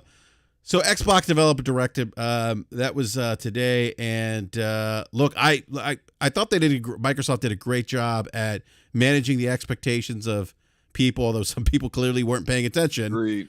Right. But somehow, I was disappointed how they told you what was going to be there. Yeah, they told you what was going to happen. Actually, they actually did something, and they actually shadow dropped a game, which was great. But people were still like they expected more. So you weren't paying attention, but real quick, you know the people who was going to be disappointed though, right? Oh yeah. But just my quick thoughts, and I'll throw it out to the panel. Microsoft, keep this format moving forward. I don't want to see Paris. I don't want to see the other people. I don't want to see what you did today is what you need to be doing moving forward. This Xbox Developer Direct was the best non-E3 show that they have ever done. And they need to keep this format. I love it. It's clear, concise. The developers are talking about games. They're showing games. There's no filler. Just this is the perfect formula. Enrique, do that's this. it right there. Like inside Xbox used to be, they would show some games sometimes. And they would just like show like trebuchets and like a history lesson for some reason, and then like they would have developers sitting down talking to like hosts that we don't care about. Like what this did was it kind of combined all those things. So it's like you're seeing the game that you want to see, and you're getting that developer talking about that game at the same time. So it's like it actually now you're actually listening to what the developer is saying, because what he's saying is pertaining to what you're seeing. It's a lot better like formatted. And I mean, look, it was 45 minutes, and I appreciate it. It was. I mean, look, not all the games there I care for, but I appreciate the fact that like it was the format was pretty good. Yeah, I didn't care for any of the games that they showed. Literally everybody on Twitter has said what Slow-Mo just said. It's funny because we all have to kind of tap dance around it. Everyone's like, "Oh, it was a great show," which I do agree. That was the way you put it on. That was a good way to do it. Mm-hmm. And everybody ends the Twitter statement with, "Even though I didn't really care for the games, that's how you do a show." Everybody said that. No one reads that, right? Because if you're just a fan of the platform, everyone just like hit the like button. It's like the show was good, but just to cut to the chase, BRAP. I mean, Forza's Forza. If you like Forza or you like this goes for GT7 too. I say this all the time. Good for you. You're excited. I'm not going to ruin that for you. Enjoy it. Get Forza the second it comes out and play the hell out of it. For the rest of us that don't, that didn't mean anything. Okay? Minecraft. We can go right past that. Nobody cared. Okay. People care about Minecraft, Mooch. Not the people you talk to every week, Slow-Mo. That is 1,000% true. Continue. It is. I'm worried about the audiences we talk to. Nobody cares. I'm not saying Minecraft's going to do great. Of course it does. But nobody cared. And then you've got Redfall, which that's the game I am looking forward to. I am going to play the day it comes out. But I will also say it doesn't look great. It looks good. Right? And I just said the same thing about Forspoken. It's not great. It looks good. But it's not, it doesn't look like wickedly polished. Same thing again, like Forspoken, not wickedly polished. So it was good. As far as the drop game, like, everyone's making a big deal about it now. It's always nice when somebody says, you can go play it now. Everyone loves that. I mean, we all love that. It's fun. It's exciting. By the time Crossfire comes out on Friday, no one's going to even talk about it. No one's the hi-fi. Yeah. Hi-Fi Rush. I mean, you could probably beat it before midnight. Is it that short? I don't know. I don't know. So I played it for like an hour. I just mean no, but it's like if Sony dropped at their next thing. They dropped that roller. What was that thing called? Man, Roller Drone? Right, Drone, it was okay. I'm sure people like it when I play it. It's fun, but it's not something I'm gonna be like, oh man, this is gonna take me. Oh, this is gonna take me right into June. No, it's not. I mean, you're lucky if it'll take you into Saturday. So that's the same thing for this. It's like everyone's excited about and enjoy it if you like it. But I mean, it's not that good. You know, it's just not. And it's like, okay, whatever. And this is the team that made The Evil Within. I loved The Evil Within 2. I loved The Evil Within 2. I played through it twice. And now they're making games that this is stuff that Matt Booty said a long time ago. They need to get stuff out quick. So the Tangos of the world that they acquired. Yeah, I know you want to make The Evil Within 3. Nah. Nope. You're going to roller drone with music. Do you hear this, Slow-Mo? Huh? That's just Forte. Are you all right, man? What I do? All right, never mind. Man. Hey, B, did you hear that, B? But he's not. Did I snort in the mic? Maybe. Yes, man. Yeah, are you sleeping? I can't even hear what Mook's saying. Some NyQuil. I can't even hear Mook, man. Mook's got to repeat like the last 30 seconds. Hey, Mooch, I'm don't sorry. even know words. Forte fell asleep while you're talking, man. I'm sorry about that. That's okay. I told You BRAP. were yelling, Mook. I mean, he must really be tired. I told him to put this show to 7 p.m. He won't listen to me. you do tell me that every time I ask you to come on. BRAP's like, it's the kids. I go, your kids are in college. I've known you forever. I wish they were in college. I got my kid. I said, your youngest You kid. have kids in college, Enrique? No, I don't. No, he's exaggerating. I mean, like you got like 20. So I do not have 20. That's an exaggeration too. 20. Some of them have to be in college. You got 20. Oh man, see now you exaggerate. I don't have 20 kids, but And I want to pass. I do want to hear what Slow-Mo and B got to say in Forte. Me, just a long story short, is just, I think the show was good. I love the pacing. Keep doing that, Xbox. I'm just excited.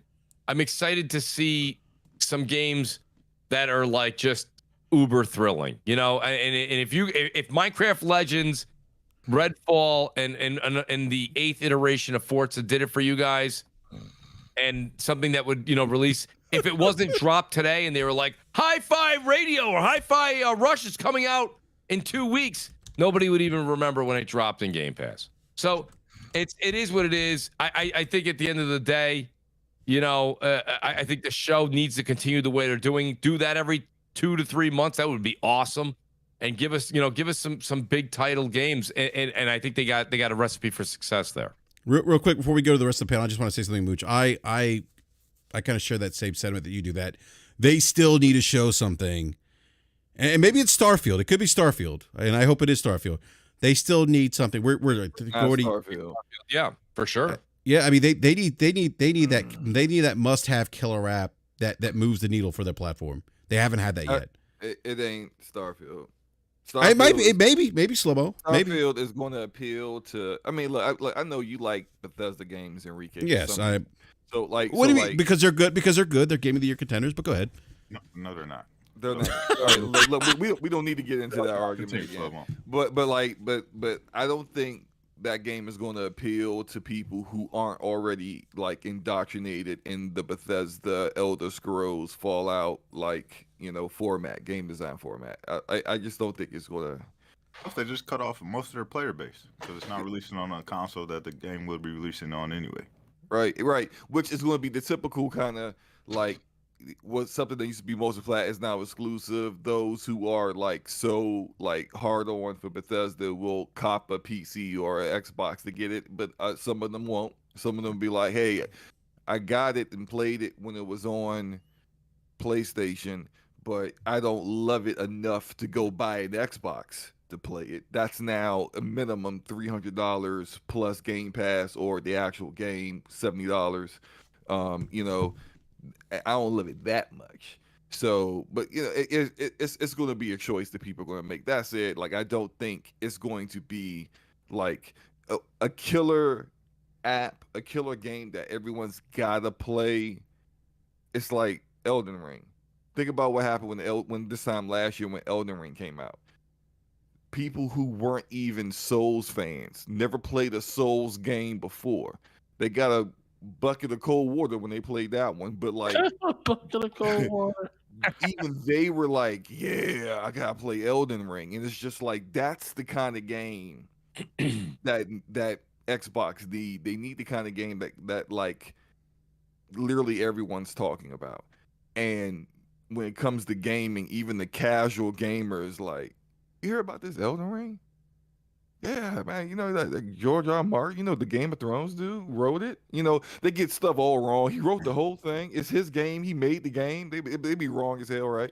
But when a casual audience gets a whiff of it, they just buy it to see what the hell's going on, and that's the kind of like draw they need. But like, I don't think anything they got coming out here is Elden Ring level. Like, not Starfield. I'm sorry. I know there's a ton of people. And maybe if you're a big Bethesda fan, it is like Elden Ring to you. But I just don't think it's going to draw those kind of people. I just can't see it. But I mean, that's it. Like the show, I thought, like I said, it was a decent show. I still think they should have showed something at the VGAs. Like, they had 100,000 people watching that live. The VGA had 113 million people watching it live. Like, hello, like the levels there. Like, they should have showed something from that show there. Outside of Forza slow-mo, you know, why would they want to even waste the money or the time to show hi-fi, you know, Rush? I mean, you know, what are we doing? Yeah. I mean, but look, it's just like, I mean, yeah, that doesn't appeal to a lot of people, but you know, I saw a significant number of people, at least, you know, in our social circles, like, oh, that looks cool, I'll check it out. Like, who knows, outside like with the Nintendo fans, like the crap the Nintendo people like, and man, what you trying to say? Hold on, what you saying here, man? Oh, I finally woke you up? Yeah. I said the crap that Nintendo people like. I mean, with the visual fidelity of Hi-Fi Rush probably made their eyes bleed since they've been like playing at 480p on Nintendo Switch for forever. But like, I'm just saying that like, it looks like a Nintendo game. It does. It looks like something Nintendo would make. You know, you on Crossfire have been saying this for a while, so I'll ask you again now that you saw it. So me and you, we've been saying that Redfall is something that because me and you are big Borderlands fans. Mm-hmm. So, right. So, and recently we heard it's not going to be like Borderlands. It's going to be more like Far Cry, which, by the way, ain't nothing I saw today. Nope. Now I leave a little bit like Far Cry. And that was still thinking. Wasn't that the creative director? What game was he watching? What game was he even making? They've been playing a joke on Bob for years now. What the hell was he? I mean, come on, man. I didn't see Far Cry at all. Nobody saw Far Cry. I didn't see it. I was waiting for that Far Cry moment. I'm like, I guess I'm going to be waiting a long time. I was joking with the BRAP DM with Slow-Mo. I don't think he picked up on it. I said, Slow-Mo, this is the Borderlands killer, but I don't think you saw that. So I saw it and I just ignored it because I was just like, there's no way. There's absolutely. But no, look, I'm still. I saw the visual downgrade. I don't care. It's Arcane. Arcane has a unique art style. I'll say. You know, you look at all their games. Deathloop doesn't look like the most visual, like the greatest visual game that you ever seen. It looks all right, but like Dishonored has its own art style. So does they're stylistic with their art. Yeah, they're never the kind of studio that goes for like photorealistic or even attempts to like make the best looking game. So I'm not even shocked at like what I saw from Redfall visually. Like those who are like, oh my god, visually I just don't. It looks like, do you play Arcane? Come on. Yeah, but I just don't feel like that aesthetic works for vampires though. Like it definitely does in some of the other games, like Dishonored. But for this, like it just doesn't. I don't know, man. It just doesn't. Somebody, did you see what somebody tweeted out? They tweeted out that they said the main antagonist in that game, they had Count Chocula. Oh. So I mean, very funny. So this is also supposed to be. This is the year we're supposed to see the power of the Xbox, right? So that goes back to my point about having that killer app. You have to be Slow-Mo. So I'll agree with you. Arcane has their own unique style. Don't change your style. but you could take your style and bring that quality up. There's already people that are picking it apart, and they're showing different scenes of the gameplay. There's no shadows on the wall. Like there's a right, there's a like a lamp, or not a lamp, but like a candelabra looking thing, but it's it's like a thing on the wall. There's no shadow behind it. As someone's walking by the wall, there's no shadow. Like this is supposed to be putting out the 12 teraflops. We've been waiting a long time. Oh man, not the 12 teraflops. I'm just saying. 56 cores of power. I know, man. Velocity architecture. Apparently, the monster ate the shadows too. Right. So the monster that eats monsters, it ate the shadows. Oh wow. Shadows. Hey, real look, quick, Slobo. Let me get this. I'm sorry, man. Let me get the super chat before I forget, man. Donnell Brown with the $10 super chat. Thank you for that, Donnell. Really appreciate it. It says, had a good Sunday. The Last of Us was good. The Clippers won. Cowboys lost, and the bum Giants lost on Saturday. Oh, that was for you, Mooch. They are bums.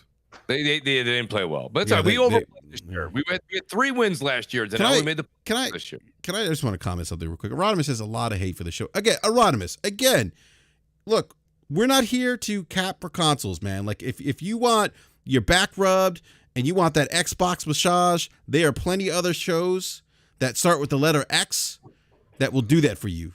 But we're not doing that. We just and maybe you just got here, but we just actually gave props to the Xbox Developer Direct show and said that the format was great.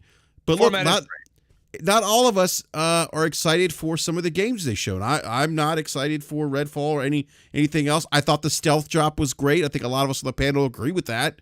But we're not that kind of show. Game, BRAP. Do you think the game they stealth drop was great, or the fact that they've included stealth drops into the presentation? I think I think they include the stealth drop they included was great. It's not my cup of tea, that game, but I thought the visual aesthetic.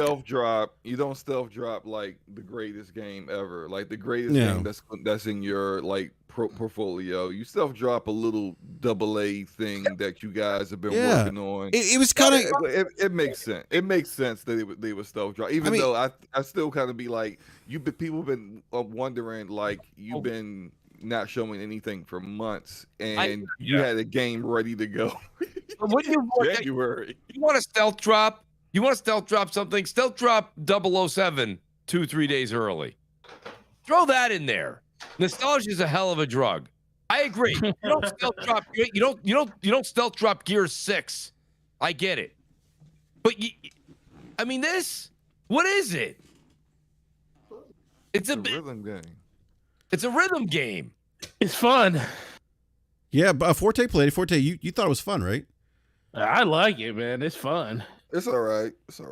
Look, Slow-mo know that it take a lot for me to want to play something just off the cuff. The fact that I jumped in that ain't true, Forte. No, listen. No. When have you ever? Wait, hold on. No. When have you ever heard me jump online and start streaming a game the moment that I actually seen it?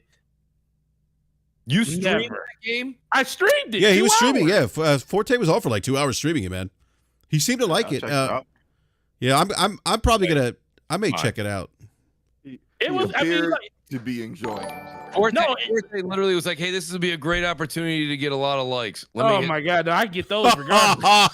if I wanted to get a lot of likes, I would have made a Destiny video today. That is true, Forte. That is a good point, sir. Destiny. That is not a good point. No one likes Destiny. Yeah, a lot of people like Destiny. Say that to the 23,000 views I got this month for Destiny alone. Right. No, exactly. And then Forte was like, "Hey, wait, here's a game that looks like it goes great with Saturday morning cartoons. I got to hit this up." Oh my God. No. Seriously. No. I'm going to tell you, like the reason that it was issues with me is because I'm one of those people that always say, if you want to have them just make games and see exactly how they play or how they are, you have to support it. So it was interesting enough to the point where I was like, did I like seeing it? I like the palette. I like the overall aesthetic of it. The color palette look The art style was cool. The art style is amazing. I like the animation is actually very good. Like I was it's really actually good. surprised that the animation was that good with the characters and like the humor is pretty good. Yeah, it works. Actually, like it's pretty funny. Like it's actually has humor that lands like high on life. High on life, yeah. So it's got it's an alright game, especially for something that like I didn't know existed 24 hours ago. Can I tell you something cool? There's another 197 games in Game Pass you didn't know existed either. You can go have fun with those tonight. Listen, I'm good. I'm good. My point is that what we're sitting here saying, it's not disputable. I can't say Forte is wrong or Slow-Mo's wrong. But what Slow-Mo just said, he's like, there's a game I never would have known, and I wouldn't have even known if they didn't ghost drop it. That's literally probably 60 to 70% of Game Pass. So my whole thing is and I'm scrolling through here. I'm trying to find it on. Guys, let me know if you're on. I'm using my app right now. Yeah. But I'm trying to find where Hi-Fi Rush is on Twitch right now. There it is. 19,000 people playing it right now. Now, so tune in on Friday at 7 p.m. Eastern. We'll take a look on my app. That's going to probably not be at 19,000. And today's Wednesday. Yeah. So I think it won't be that high. I just think that we're at a point like, okay, I want to give credit where credit's due. The thing for me is my biggest thing. I wanted them to, they set expectations great for the show. They told people what was going to be there. But even on the show last week, I even said that I want to see more than that. I mean, it's cool that you're setting these expectations, but you know, we're not going to forget about last year. Last year did happen. So even though I didn't know if they were going to do it, it would just been nice for them to like do that. Oh, and we got one more thing for you type thing. Now, was this one more thing, this amazing thing? No, but I feel like this is like a starting point for them. Just like when it was to the overall presentation of the show, it's a starting point. So I'm happy with the starting point. I do look for, like I said, the only biggest thing I didn't like is we didn't get a release date for Forza, which supposedly we might be getting tomorrow because they're doing a standalone show for that for all the people that like Forza, which is fine. But that's the only thing I really didn't like about it. But the fact that this was actually, and they spent a lot of time on this. Like I think of all the games, they probably spent more time on this game than any of the other ones. Which one? And, the Hi-Fi. They spent a lot of time. I thought they spent more time on Redfall. You think they did? I think they spent more. It might have been the same for both. Because I think Redfall was like what 10, like 8-9 minutes. Time. You think Minecraft had the? Well, Minecraft probably did have the most time because Minecraft they had the most time. They probably did have the most time. That's true. I think then Redfall, and then I think Hi-Fi had the fourth most, and the fifth most was the online Elder Scrolls. Elder Scrolls. Oh, Elder Scrolls definitely did. They definitely had the least. Yeah, but I like it. Like I said, I think at a certain point, I try to tell people in the stream the biggest thing for me is we complain about not having games to play, and here's something that they said, hey, go at it, enjoy it. If you like it, let us know. If you don't, whatever. And my way of saying, like, let me go try it, because I'm never really in a position to like just jump into a game on day one. Like Slow-Mo made a really good analogy during the stream. He was like, it's like we're in the upside down. I'm actually doing work and Forte's here streaming. He said this is usually the opposite of that. Well, that you kind of answered your own point. Forte, and by the way, I tip my cap to you. You're busting your ass. You're doing amazing work right now. Like you're running multiple stores. Like you're doing everything, dude. So you work really hard. That's the reason you don't do these things. It's just you happen to be home when the damn thing launched. I mean, if you were working, you wouldn't have come home, took care of stuff in the house, and then start streaming that. Well, because it wouldn't have been fresh in my, because I'm more of a reactional type person. As soon as I see it, I'm going to jump in there. Everyone on Twitter, like everybody in the gaming media is like, oh my God, I can't believe it. They dropped the game I would have never played. Okay. You know what I mean? That's what literally, I mean, by the time we get to Friday, if I ask you, hey, Forte, how you doing on Hi-Fi Rush? You'd be like, what'd you just say to me? You probably think I was insulting you. Like, no one's playing it after tomorrow. I don't know, man. Well, I'll say this. I'm I on think level 4 right now, so I fun, but it's like the I'll- other 200 games in Game Pass. There's a lot of those. But games Mooch, in Game I'll say this. I don't think that people forget it by Friday, but I do think that this is. I'll bring the numbers up on Twitch. So yeah, we talk about all Crossfire. Like I'd be interested to see what the numbers are on Twitch. But Twitch is, I wouldn't use Twitch as the because we don't know. I mean, there's other people that are playing the game that are on Twitch. He was streaming. But I like, to me, like, these are nice like drips, right? But they're nice drips if you have the other stuff. And my frustration with Xbox right now is they don't have the other stuff. You know, it's like you know, I go use a food analogy. Imagine going to Olive Garden and they're only giving you breadsticks and that's it. Let me ask you're not getting the. Let me ask them this question real quick. Why are you going to Olive Garden? why are you going to Olive Garden? Inside joke. What were you about to say, Booch? Let me ask you this. Yeah. Here we are on the show. We're talking about the developer direct. And you, Forte, you now have taken more time talking about how excited you were for Hi-Fi Rush than any of the other games they've shown. That's well, this is the thing. Forza was the game that I was looking forward to the most. I'm more, even knowing I feel like Horizon is by far the better game. I always been a track-based person, and I looking super forward to what they do in that, but they did give me a release date on it. So I'm just sitting there like, okay, hopefully they do that tomorrow. I've never been an arcane person, but the fact that it has the 4-player co-op is more interesting to me, that I could jump in with other people. And then the only reason I'm going to play Minecraft is the same reason I played Minecraft Dungeons, because my kids are into it. And I remember, shout out to, I believe it was with B Money. I think we played, it was Eric Jackson. Me and Slow-Mo and my daughter was playing Minecraft Dungeons last time, so that was the first thing that she was like, "Oh my god, Minecraft Legends!" Your daughter was carrying you. Yeah, she was carrying me in that game because she knows how to play Minecraft. So that's the only reason. So of all the games there, if Forza would have gave me a release date, I probably would have been a little bit more excited about that. I think it's coming out in June. So because Kids Move showed that picture, and I'm giving him credit because I saw him say it first.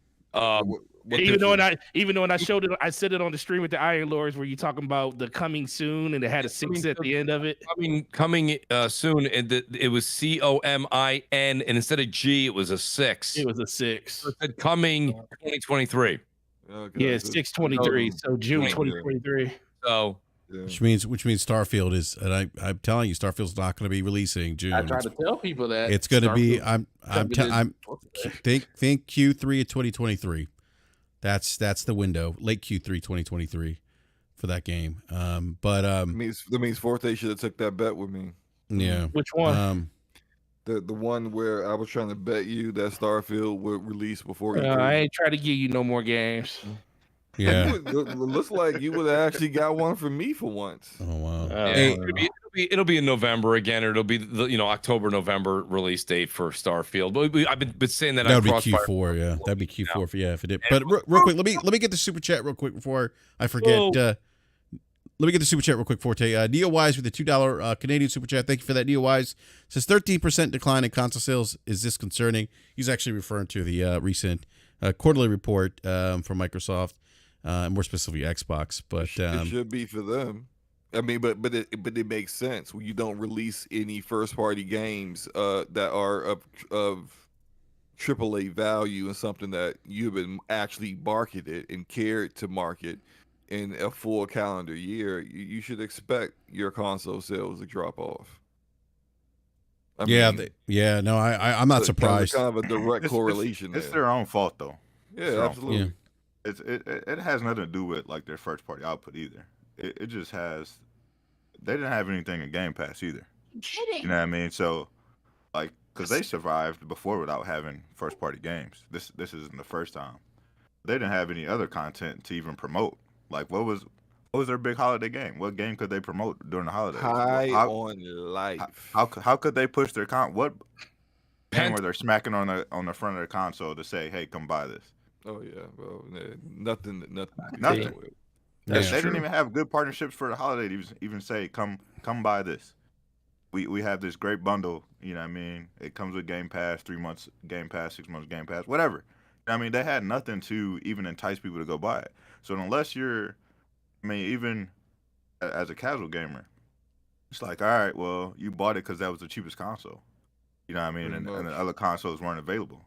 I am shocked that it wasn't more than 13%, honestly. When I saw that, I was like, interesting. Why do you say that, Forte? Are you based that kind of like on what you see at retail, like where you are? Like, just what I saw. Like over the course of the last 2 months, I maybe seen a total, like S's are one thing. I seen a bunch of those, but I haven't seen that. I seen probably a total of 8 X's over the last 2 months. You mean, what do you mean seen? Like in store, seen, sold. So they like not, actually sent to the store. I haven't seen one in a store. Like now, Forte. I got 4. Like put it this way, like I got 4 this month alone. And I remember thinking when we got all our PlayStations for November and December, I was like, oh yeah, they stocking us up. We're gonna have a lot of systems.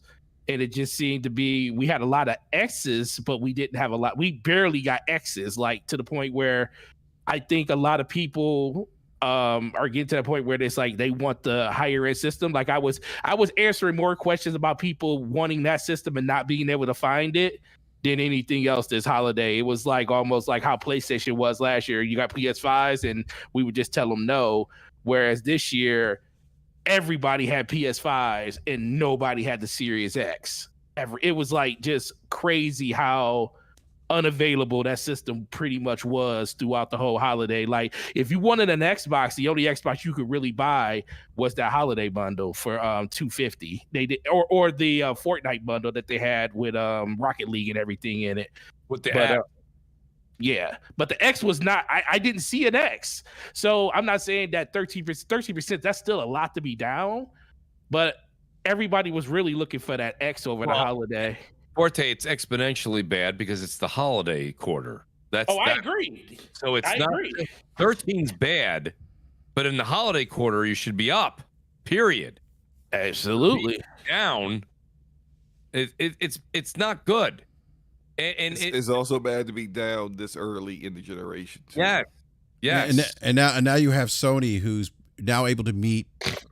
They're able to manufacture enough PlayStation 5s now to meet demand. I'm seeing PlayStation 5s in the store, and I said this a while ago. People got upset when I said this, but I was basing this off of what what NPD was saying about, hey, look, whoever can get inventory on store shelves.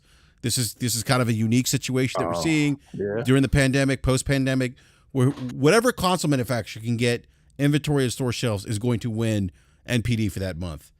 And we saw that. It was true. Like if we saw Nintendo do it, we saw Microsoft do it. When PlayStation 5 could get their manufacturing to output enough PlayStation 5s to put on retail, they would win. And now what we're seeing is when PlayStation's actually, now that they can get consoles out on retail shelves, now they're winning every consistent NPDs in terms of console sales. Again, I don't say that to say that the other consoles are bad. I'm just saying as a data point, you see what's happening. You see the trend. They're beating a $200 Series S. That gets the count in the same category.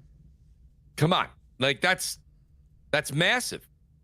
It's a massive W for Sony. It really is. Not only that they got their act together and they got the product on the shelf, but they're beating Microsoft and Microsoft has almost a $300 cheaper console out there, especially the holidays. They had them for $199 at certain stores and $250 at others. Against the $500, you can't find the digital PS5 anywhere. Against the $500 PlayStation, you couldn't find the $500 PlayStation. You had to buy the bundle. Like you had to buy the bundle. Good point, B. You had to spend it like $650. Yeah, I'm seeing the God of War bundle for like $550. That's the one I see right now. Yeah. Versus the $250 with the Fortnite included, and this included, and that included, and 3 months of Game Pass included, and a picture of your favorite Xbox. No, that was $300. They ain't discount that one. Forte, that one didn't go down. That wouldn't go down. That mug ain't have gift boxes on the front of it. It was $300. Yeah, but this goes back to my point. Hey, hold up. Unfortunately, Yeah. somebody in the chat wants to know, or at least at your stores, is the Series X more rare than the digital PS5? The these Ooh, guys in the chat, that's a good one. Over the course of this holiday, yeah, the X was way more rare than a PlayStation digital system. the casual gamer goes, really, Mooch, when they haven't been beating them, Xbox is third place. Xbox was winning, and the NPD for about 3 months in a row. They won it early in 22, and that was when PlayStation had no. We were saying it. We said it a million times. They had no stock. Yeah, that's why when people were saying all that stuff on Twitter and everything, I always would come back and say, Be careful. well, I was like, well, and I remember telling BRAP a couple. Matter of fact, remember I told you in November, BRAP, I was like, well, we got all those systems. I was like, I wouldn't be surprised if PlayStation runs away with NPD for this month and for the quarter. Because I just literally saw how many systems it was. And at a certain point, people just got to understand, like, Xbox is doing an amazing job when it comes to getting their system and stuff out there. But PlayStation is always going to be by far the choice of a lot of people because it's just brand recognition and everything like that. Most people are just asking for that system more than anything else. So if you want to say of just the big two or of the big three, if you want to just say which two that people really care about the most is Xbox and PlayStation. If you want to say that, it's more like in America, at least, it's like a 60-40 thing. Xbox definitely has made a lot of headway cutting that number because it used to be worse than that. But we all know if PlayStation has stock, they're going to run away with it. And let's be for real, be honest about it. Xbox really didn't do nothing in 2022 to make you feel like you should have an Xbox. So it's just the obvious truth right now. And it's understandable. Well, that goes back to my point. What B was saying, BRAP, you're gonna knowing all the financials that were said. Erodimus goes, well, let's wait and see what those quarterly reports are from Sony. Didn't Sony already come out and say that they sold the most PlayStation 5s and they broke a record or something over the holidays? I don't recall that. I think did they say did. that, B? Okay, they said that. Okay, they broke some records. So Erodimus, I got news for you. I wouldn't exactly sit there holding your breath. Even if Sony's quarterlies aren't impressive to you, I don't see them in the minus. They said that they sold a record number of PS5s, one of the best holidays they've ever had. I would expect some gaming and Falky, Falky's in the live chat. Falky, please let me know if this is if what I'm saying is kind of spot on. My guess is that we'll see maybe some decline because of we're coming out of that pandemic era boom, right? And maybe we see some decline like we've seen throughout the industry. But if Sony's saying they sold the most PlayStation 5 or the most PlayStations ever in December, that's pretty big. I mean, that's you look at like PlayStation 2, PlayStation 3. Matty B saying at CS over 30 million PlayStations now sold. I mean, yeah. So I mean, that's gonna be pretty big. If Falky's saying in the live chat, he said remember that the current FX, which is a foreign exchange rates movement, pumps up their revenue. And I think Falky, are you pointing that, is that tied to the dollar? Because I'm thinking the strength of the dollar, but he thinks Sony's gaming will be good. Yeah. Number of PS5s in December, being the new cheaper to produce Model 2, though offset by reducing foreign exchange impact on revenue. Okay. So thank you. There it is. Yeah, but to kind of what B's saying, like this is like I would exactly think that I don't think you're going to see anything bad coming. Like BRAP made a good point. Yeah. Maybe that we're coming out of the post-pandemic time. I don't know how it's going to stack up against the pandemic numbers, but when you hear those quotes and those titles coming out from Sony brass, I would find it hard to believe they had a bad quarter. One thing that's going to help boost that is that they release God of War in the fourth quarter. That's a great point, B. Correct. You know what I mean? So when they did that, I think they did 5 million in like the first 3 days or something like that. Something crazy. You know what I mean? They usually don't release games in that fourth quarter region like that. You know what I mean? Usually their last like major game releases in September. So, kind of coming out of the quarter, they had a big release, had big bundles. You know what I mean? So their financials are going to look pretty good. I would expect. I think the only thing you might see down for them is probably decline in monthly active active users. You know what I mean? Just because like you guys said, coming out of the pandemic, less people are a home. on a console, and then less people are are subscribed to PlayStation Plus and things like that. B, you think a good point about God of War being released in the fourth quarter. Do you think, if in fact, because we're going to find out soon, more sooner than later, if Starfield is a October-November release, do you think that Sony does the same thing they were going to do last year with God of War, and they released Spider-Man 2 near or around or on the same day as Starfield and go fourth quarter again? Yeah, I think they would, unless they have something else. But Spider-Man is going to be their biggest game this year.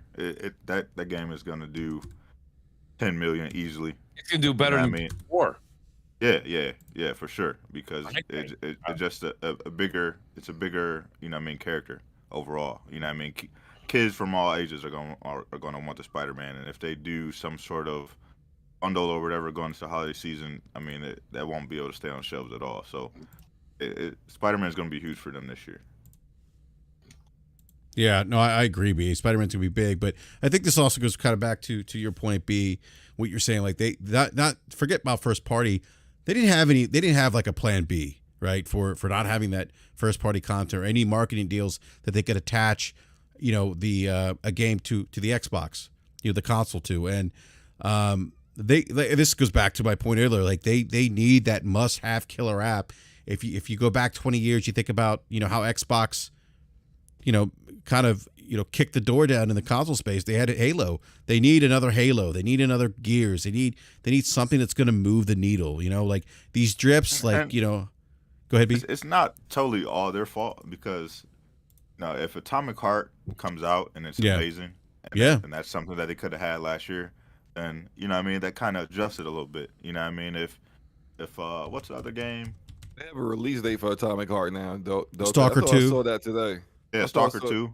Yeah. Isn't there a release date for Atomic Heart now? I thought I saw that. I think it's in late February or something like that. I thought I retweeted it. Or maybe let me go back. Yeah, it does have a release date now. I'm saying, like, if they had February 21st. Yeah, late February. So if they had those games, for holiday season last year, where they can kind of put, get behind those and push those and market those, then maybe, things look a little bit different for them. But like, that was kind of totally out of control. You got the war going on over there. That kind of offset things for them.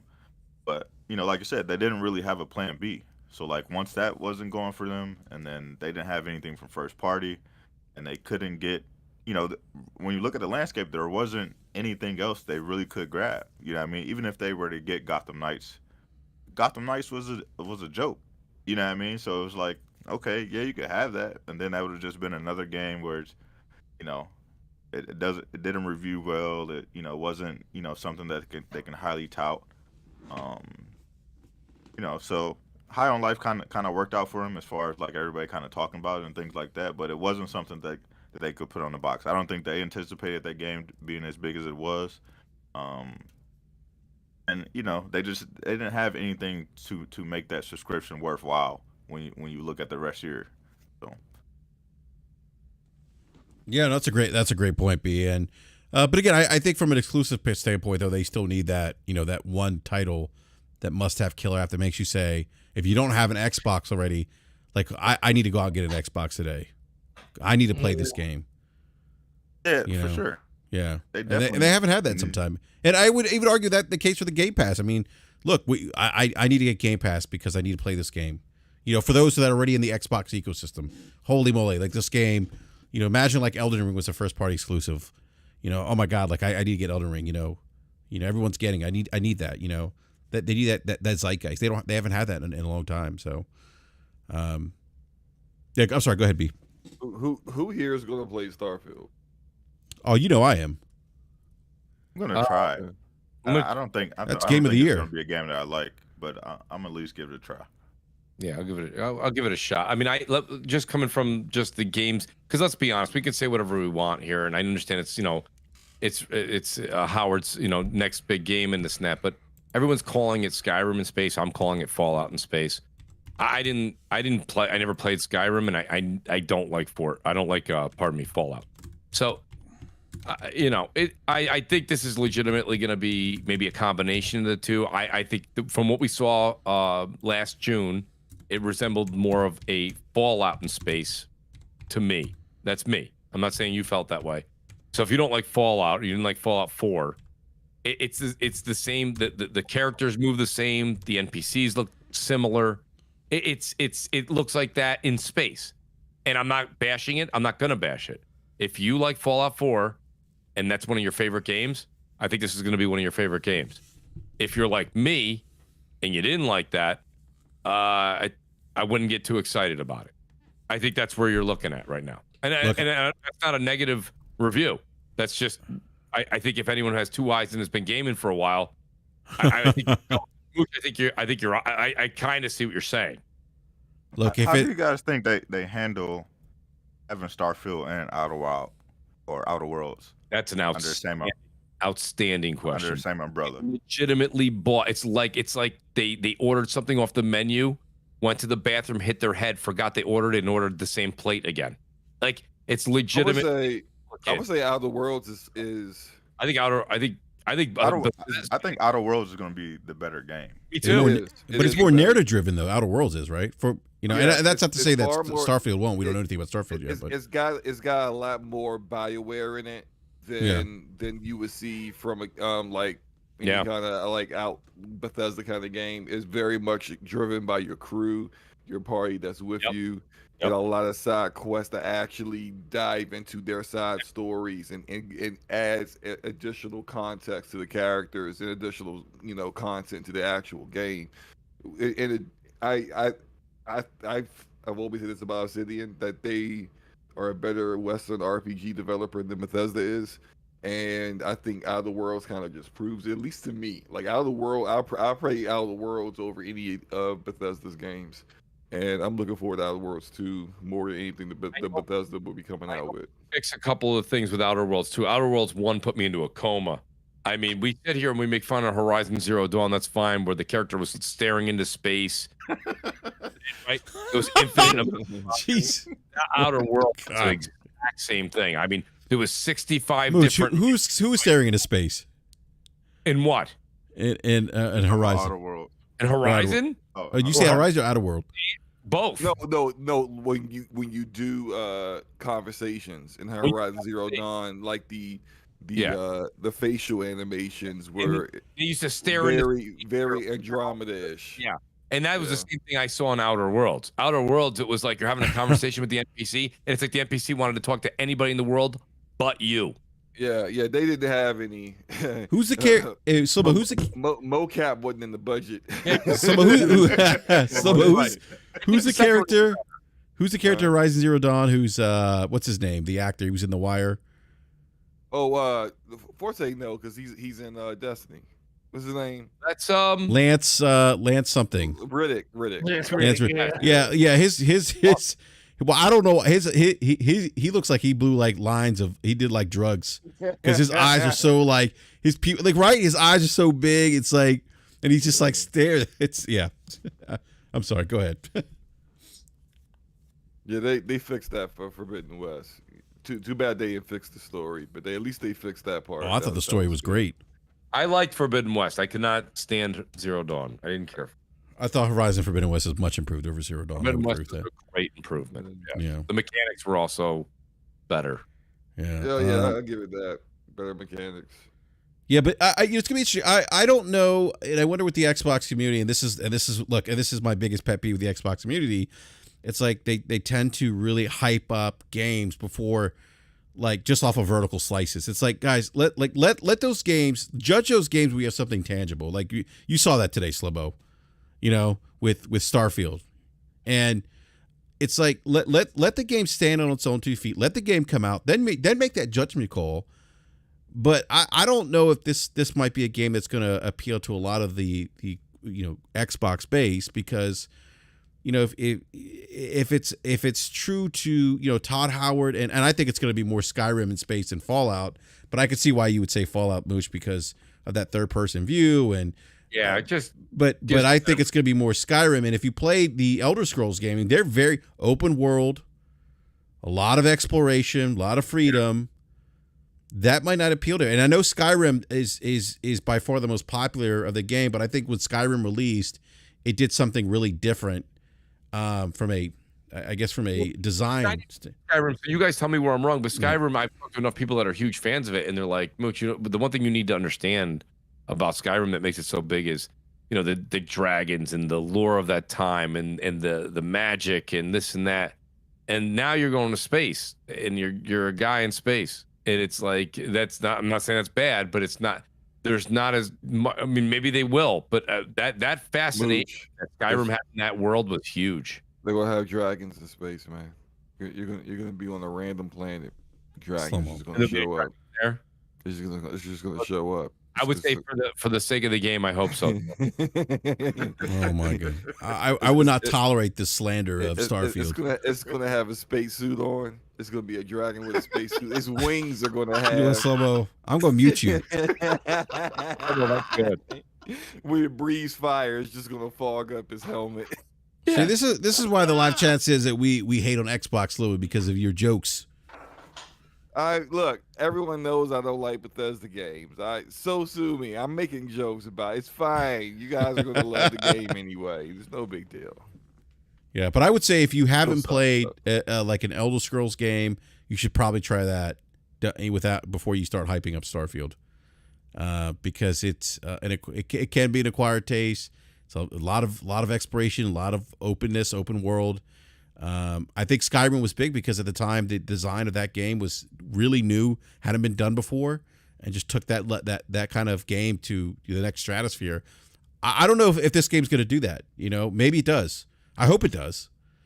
But we'll see. I mean, we'll see. But again, my cautionary tale to the Xbox fan base, I feel like they do this all the time with exclusives.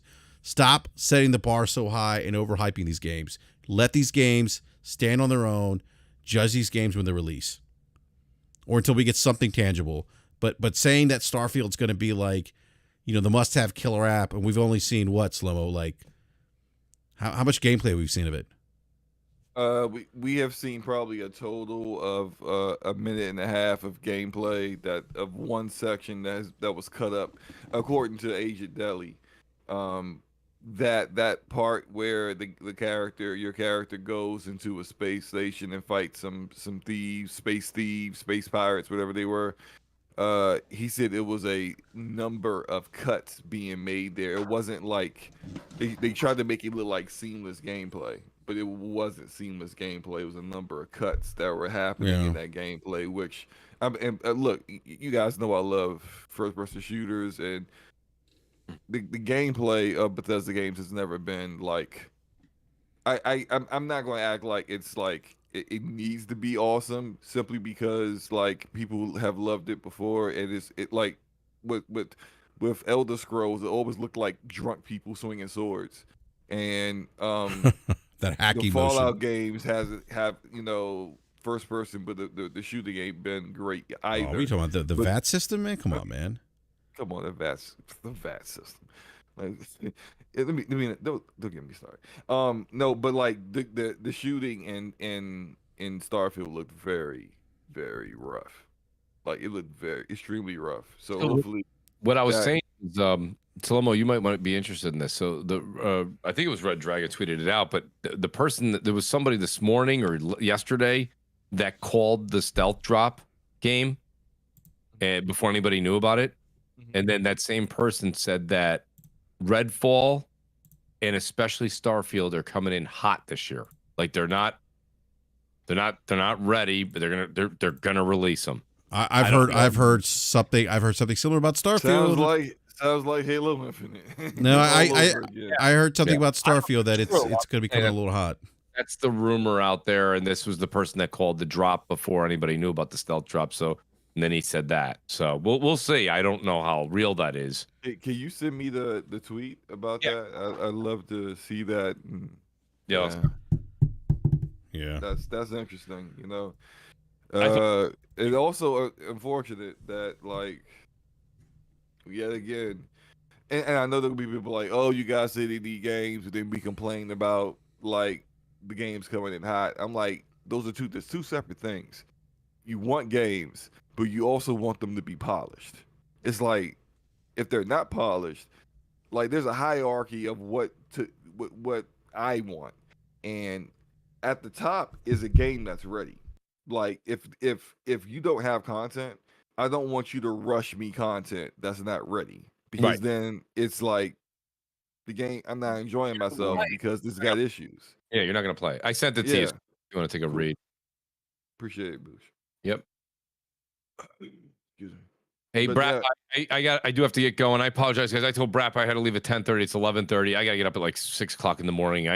I'm gonna start a new campaign on Crossfire. It'll be Brap at 7 p.m. Please, everybody, go vote. Please call Brap. Yeah, no, sorry, Mooch. I know we kept you over. I love being on the show. It's just it's late. That's the only problem. Yeah, I know. Yeah, but yeah, we're thank you very much, Brap, for the invite. I want to thank B Money. It's always good to be here with Forte Slow-Mo. You guys got a great show. I love the banter. Love the chat. And I like even the guys that gave me a little shit. I like it. It's great. That's why we do Crossfire. We just, it's always good to have a difference of opinion. We don't need 500 mooches going, I agree with you. So I hear you. I like the difference of opinion. I welcome it. I think it's very good. Brap, thank you very much, buddy. Outstanding show tonight. Thank you, man. And I hope to see you on Friday if you can make it. Forte! Where the hell's Forte been? I'm here. No, I meant on Friday. See, yeah, he's I'm gonna make time. Can you make time this Friday? I should be able to. All right, we got a great show lined up. So you're not gonna want to miss this one. Yeah. No, shout out to Fire, Ryan Landis, Jack Reeves. You got a great look at this great chat you got here. Maddie Beast, David Faulkner. I appreciate all you guys. Brap, thank you. Yeah, absolutely, Mooch. No, thank you for hanging out with us tonight, man. Sorry we kept you over at 10:30, man. An hour past 10:30. I love talking about games. I love the game industry. I love doing this. It's just a lot of fun. So I appreciate you guys having me on the show. Yep. And Crossfire, what time again? Friday? 7 p.m. Eastern, yes. 7 p.m. Eastern time on Mooch's channel. Crossfire this Friday. Shout out to D-Wad, Josh. I see all you guys out there. Appreciate it. Guys, I'll see you later. I'll do my last exit here. And guys, have a great night. I'll talk to all you guys on the panel over the week. I appreciate it. Absolutely. Thank you, Mooch. Appreciate it, man. Have a good one, man. Peace. Yep. See you, man. All right. Big thank you to Mooch again. Please check out Crossfire this Friday at 7 p.m. Eastern time on his channel. And big shout out to everyone in the live chat. Thank you, everyone, for hanging out with us tonight. Really appreciate it. For the super chats as well. Please hit that like button if you're new. Subscribe, hit the bell notifications so you're alerted when we go live. Also want to give a big shout out to the panel here. Slow-Mo, Forte, you gentlemen have a show tomorrow at 9 p.m. Eastern time. Whose channel will it be on? It will be on mine, which means there won't be any mistakes. Nobody will be muted. At the start of the show, the topics list will be up and present for people to see, and there will be no hiccups and glitches. That's how I do that. Sound like you're calling you out, Forte. Uh-huh. You gotta stand up for yourself. I'm not listening to him. Because he ain't nothing he can say. Check this out. We had a guest. Shout out to Struggle Gamer who joined us as a guest last week. Before we went live, I told Struggle Forte is going to end up muting one of us at the start of the show. He's not going to have the topics list ready. And it was one. Well, the topic list was ready. It wasn't. It was. When I changed the topics and put up the red bars, I took it off the screen. That's what happened. That means it wasn't there. It wasn't it was there at the beginning of the show. I was right. The topic list was there at the beginning of the show. He was shocked that like everything I said Forte was going to do, Forte did. So yeah. That's hilarious, man. You called it too. Yeah, but you won't have those issues. Come join us tomorrow. Everything will be flawless. It'll be a flawless show. That's funny, man. That is funny. So, all right, gentlemen. Forte Slow-Mo, thank you guys so much. And B Money, man, always a pleasure, man. Thank you again. Next time I got to share some basketball stories with you, B, man, because these kids, man, I'm telling you, they are, yeah. I got to figure out how to deal with them without yelling. Ah, man, they definitely push you to the limits. I know how it is, man. So it's all good. Yeah, and the parents are something. Some of the parents are really interesting too. Like we had a parent last weekend, and so there's three top players in our team. Two of them are fourth graders, and then one of them is my son who's in third grade. And the two fourth graders weren't there. And I said to my son before the game, I said, "Look, we're missing so-and-so." And I would never say this in front of the team, right? In front of the kids. But at home, I'm like, "Look, you need to have the best game you've had. You need to rebound the most you've ever had, score the most points. Your team needs you. You got to do that today. It's not an option." He looked at me and goes, "Okay, Dad." Get to the game. He dropped 8 points, 11 boards. All right. That's big time. Nice boards, man. He was racked. Yeah, he was just that's the most rebounds he's ever gotten in a game. Like, but he listens, right? He's like, okay, yeah, my team, I'm gonna go out there. But the moms on the sideline look at, they're like, oh, now we know what happens, and they say this out loud. Now we know what happens. The best two kids on the team aren't here. We lose. I'm like, what? Like, you don't say that.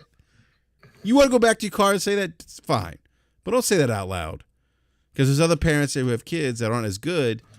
You're like, don't do that. The kids can hear you. Like, don't do that. What are you doing, man? Is he sleeping again? No. He is. He sounds like he's sleeping. Why am I sleeping? We move the mic from your left nostril is what we want you to do. Hey, Slobo, why is Forte always do what is it, ASMR? Why does he always do that, man? I don't know, man. Remember when there are channels for that, man? You can make a lot of money. Remember when he did it on Halo? Oh my God. Anyhow, B Money, no, seriously, always a pleasure, man. And look, we'll be I guess I may do a BRAP rant this weekend, who knows, but if not, we'll be back next Wednesday at 9 p.m. Eastern time. So please check out Slow-Mo and Forte DPS podcast tomorrow night at 9 p.m. Eastern time on Slow-Mo Backslaps YouTube channel. And then check out Crossfire this Friday on Mooch's channel at 7 p.m. Eastern time. So until then, gamers, we'll see you next time. We're out. Have a good evening. Thank you.